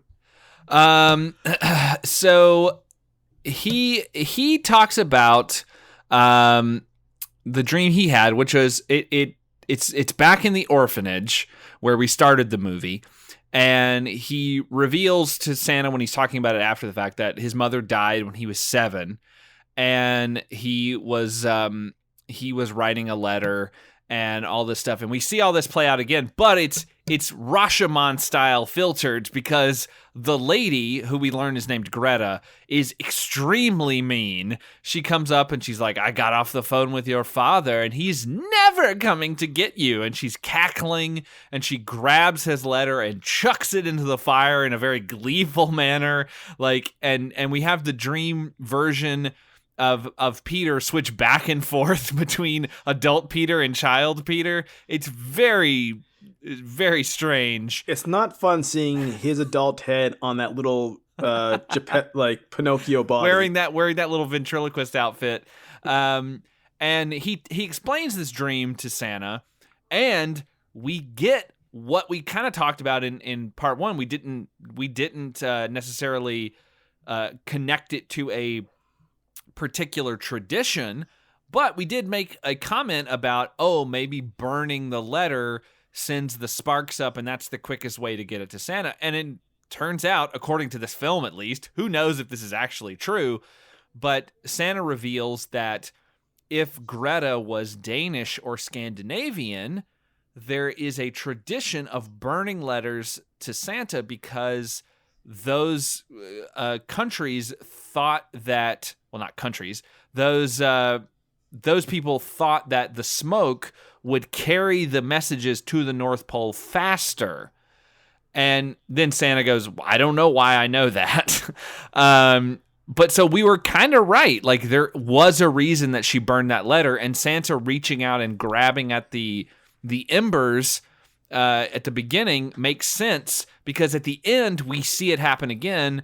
Peter burns another letter, and then Santa reaches into the embers, but this time we actually see the smoke and the flame become a letter in Santa's hand, which explains why he has that letter later in the movie, and Peter finds it and realizes, oh, it actually is Santa, and he has this big change because he sees a piece of paper. Right. So, like, we'll wrap it up pretty quickly. So he has said in front of Zach that he just needs Nick to end up with somebody for his show.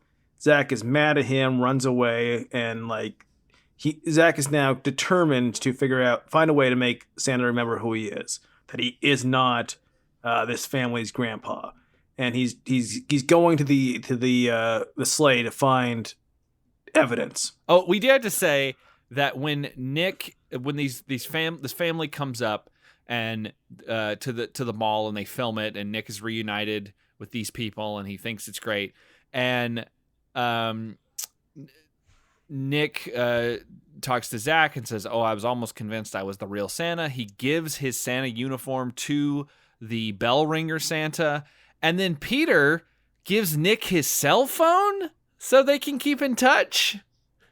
That's not what you do. Like, you give someone your number, not your actual phone. Here's my phone. Just take it. And it's the worst possible, like, contrivance because they need it for a scene later in the movie. It's like, why couldn't you have bought him a cell phone or bought his own thing? Like, it's just like, no, here, take mine. I won't ever need it again because this is 2000 and this cell phone thing, certainly a fad. God. So, like, we have Nick shave his beard and hair, like we mentioned, and then it's just Leslie Nielsen in a fat suit, and it's upsetting, and it's weird that they did this.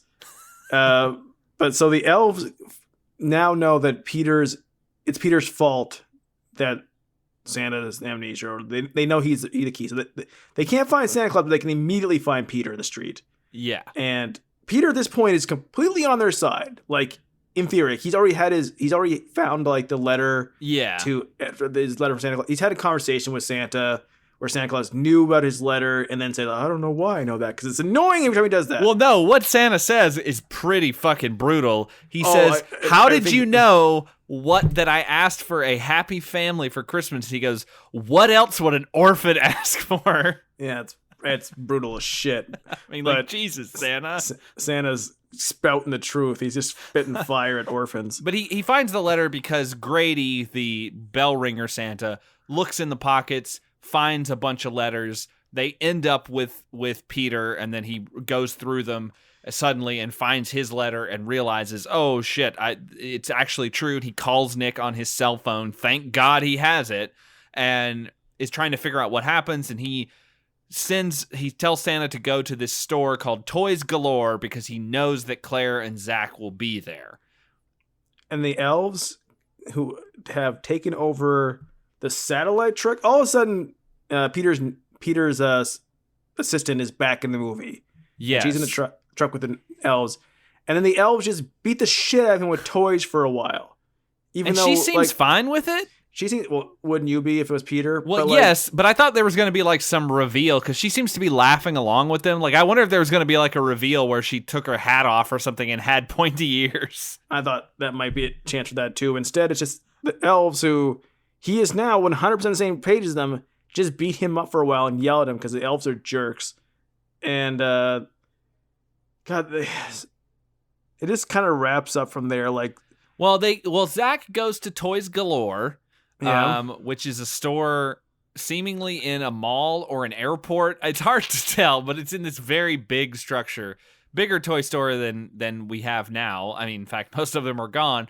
But he sees the sleigh, and he climbs up the side of this sort of fake building display to get up to the sleigh, because I think he thinks there are more letters inside that will help prove that he is actually Santa.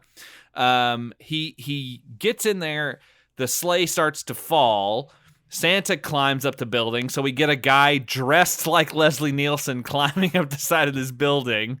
It's so funny. We have this, like, there's a giant crowd watching this happen.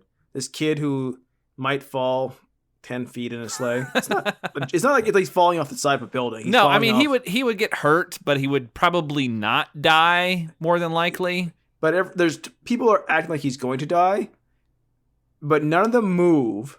No one does a damn thing, and then a big-bodied old man is the only one who will climb up there. Well, this old-timey boxer is going to get up there and save him.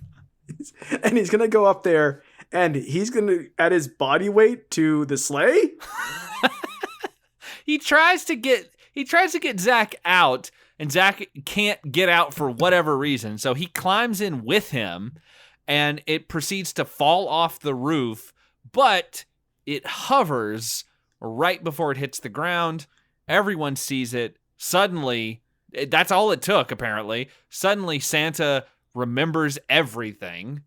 He knows everything. He knows who he is. He knows everything. He recognizes Max because the elves arrive shortly thereafter, and they're like, "You're going to be late." And he is like, "The kids appreciate me now, so let's go." And it does feel like that's such a fucking cop-out, because Santa would know that kids appreciated him. Like, that's not a thing he should have to learn. Right. Like, I don't understand why there's this movie there's a lesson that Santa has to learn. And like, it's one of those weird things where like they do want Santa to have this, like, I know all about kids. I'm great with kids. I remember what everyone asked for when they were kids.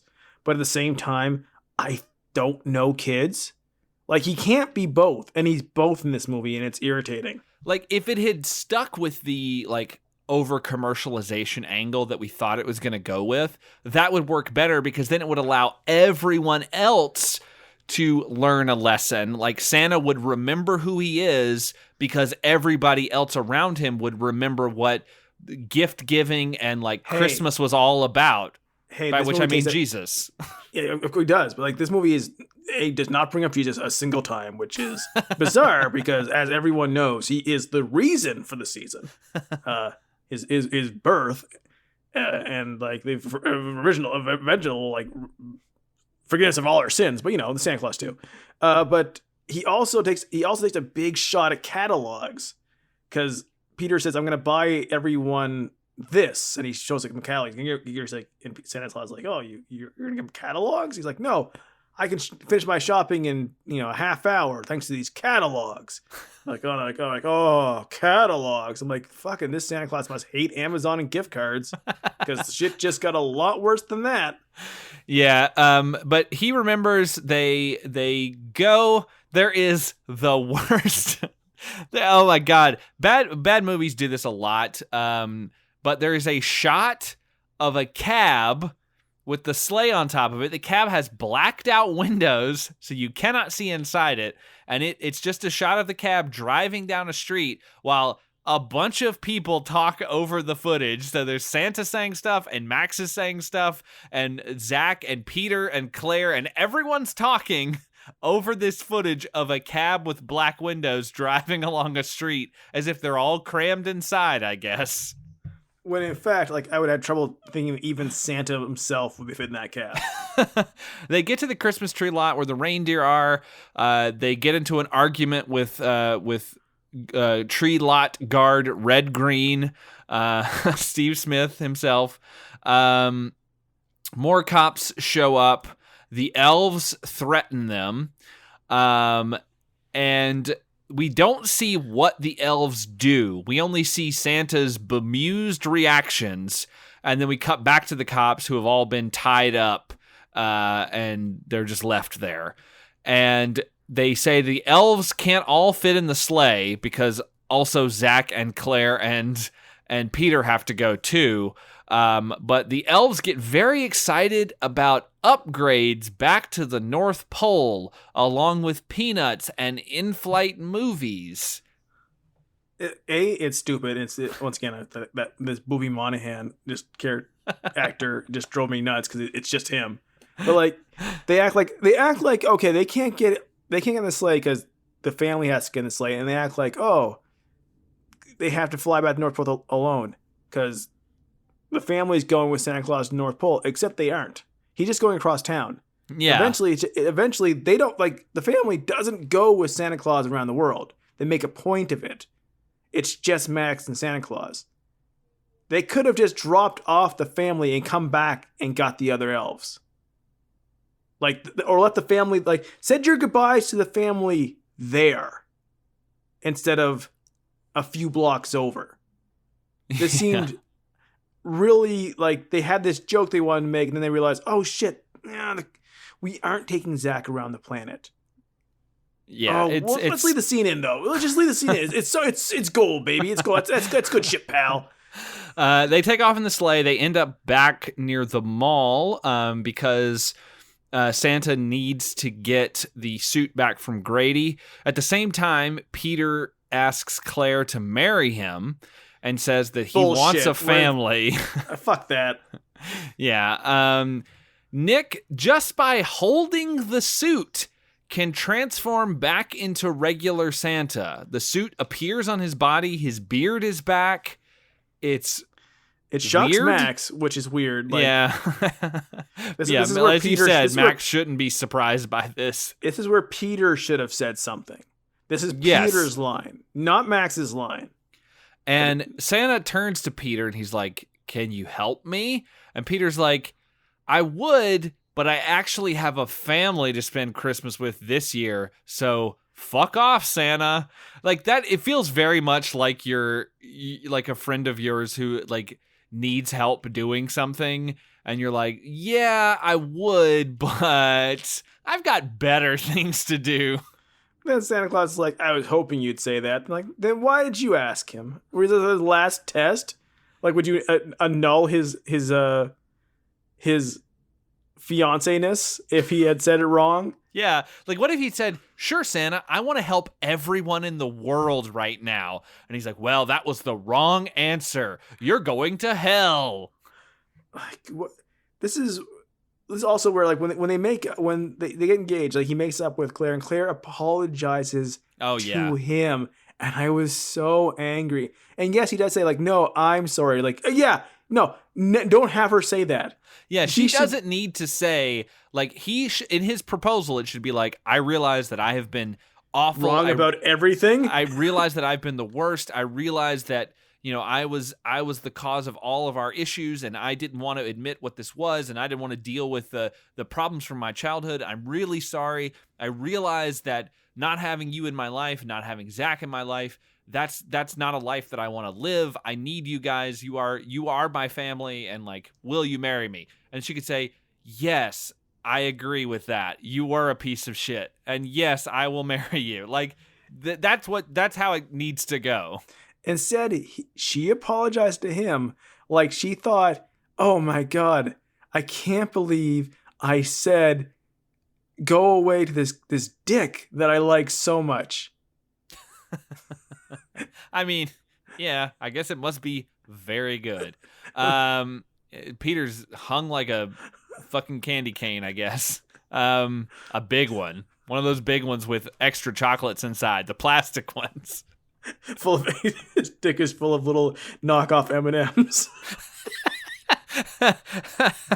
And Reese's Pieces. Yeah. Peter comes Reese's Pieces.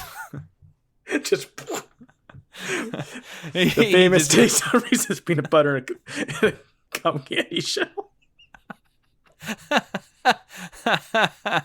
Yeah. So the Peter finishes off a broadcast by showing footage of Santa flying, I guess. That's what we're meant to believe. Because the TV is showing him flying off in his sleigh. So I guess everyone knows that Santa exists now. So it basically eradicates any need for any further Christmas movies where they don't know that Santa exists. Thankfully, they've cut away the chance for this movie to exist in this movie. Yeah, this movie's not canon for the rest of Christmas films. We do get a wrap up to the story of the old man. The family just shows up at the nursing home and is like, "Oh, hey, Grandpa," and he's like, "Oh, hello." Like he's just been there for 10 years and nobody thought to check. They're like, "Oh, hey," because he doesn't seem like he's infirm of mind. Like, shouldn't he have mentioned like, "Oh, I have a family"? Yeah, it's very strange. And they should say like, "Oh, wait, you look nothing like Nick." Why did we think that? Why were we so sure about that? He looks nothing like you. That's so weird, considering it's been only 10 years since you've been gone.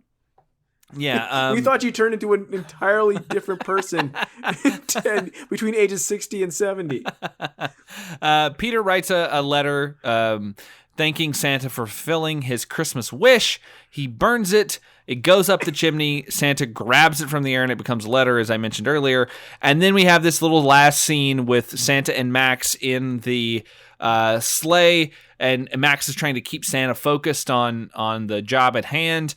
And he's like, "I got 2 words for you, Santa." And Santa's like, "Oh, what? Merry Christmas?" And he goes, "No, seat belts." And that's how they choose to end the movie? Everything Max says isn't funny. Like, no, and Tommy Davidson can be very funny. That's why it's even more irritating. It's like they took really bad lines and they're like, "Tommy, we couldn't have any good lines for you, so how about we have you say the bad lines, but we'll focus in on you and take about 3 seconds after you say it like you said something really awesome." Like, can I improvise or something? No, stick to the script. This is very important. I have a vision for Max, so don't change it. Like, I got 2 words for you. Suck it? Like, what's seatbelts? Fuck off. That's the end of the movie. Yeah, it ends. This is the longest we've talked about a movie that I have actually very little interest in. Yeah, it's such a. I mean, we were talking about this offline, off mic, basically, but that it's been fun. Or maybe we talked about this on part 1. I literally cannot remember, but it's been fun talking about these movies because, like Christmas movies in general and movies that deal with Santa, because it's a concept that we're so familiar with. So it gives us time to really like delve in and break apart these things and point out how fucking dumb they are.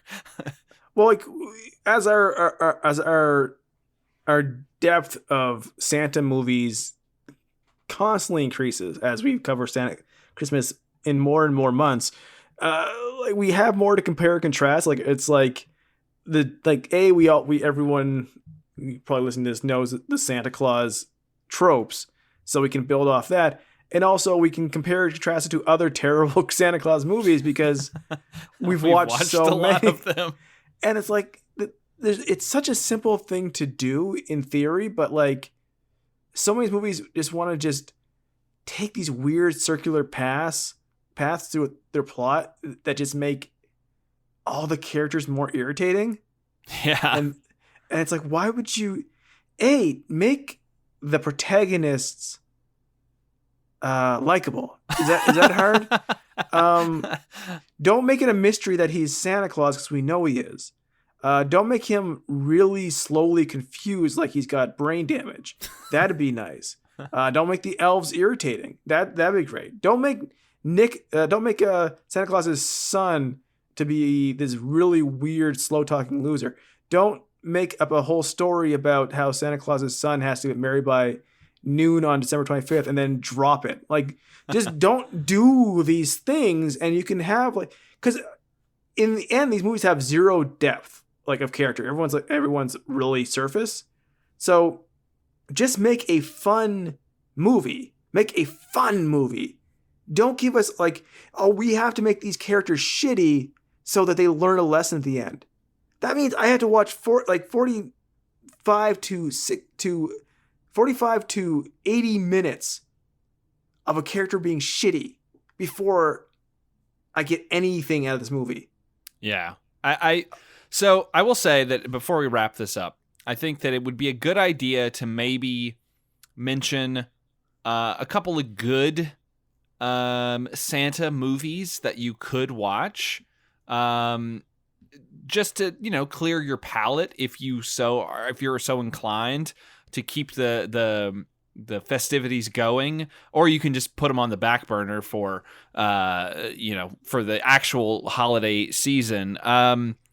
First up, it's kind of new, and I don't think it's perfect, but I really enjoyed it, and we actually watched it together. I'm going to say The Christmas Chronicles is a lot of fun. It's got a cool Kurt Russell Santa. I didn't hate the kids in it. It's got some fun little adventure stuff happening, and I think that it's like a pretty reliable, like entertaining Christmas movie. And I'm just going to say, like, hey, watch Santa Claus is Coming to Town. It has a burger, Meister Burger. The bad guys are the characters you don't like. And Santa Claus decides to delivers Christmas presents on Christmas Day because of Jesus. So it's got everything I'm looking for in a Santa show or movie. But I did really enjoy that Christmas Chronicles thing way more than I was expecting to. Because it's trying to have fun. It is literally, Santa Claus is just a fun character. He's never really in trouble. He's always just doing it to help out these two kids. Like, he could get out of his problems at any time if he really felt like it. And it's the whole movie is like, what if we just made this movie fun? Which a lot of these movies fucking forget. Yeah. But thank you to all of our Patreon supporters out there, and especially thank you to Andrew Walker for stepping up and finding us something that fit with our weird theme. We really appreciate it. And until next month, when we're back with another bonus episode picked by one of you, I've been Josh. I've been Skinner. And Merry Christmas. Do you think us doing Christmas in July is why the northern half of America had one of the worst heat bubbles of all time? Just to spite us? It's the planet conspiring against us. Oh, or it's pollution. Both.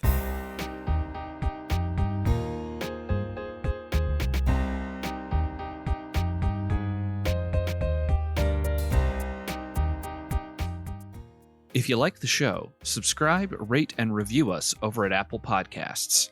We're on Twitter and Instagram at predictocast, and you can find our entire back catalog at predictocast.com. Our theme music is by Kyle Sledge. Find more of his work at soundcloud.com/geistmusic. As always, thanks for listening.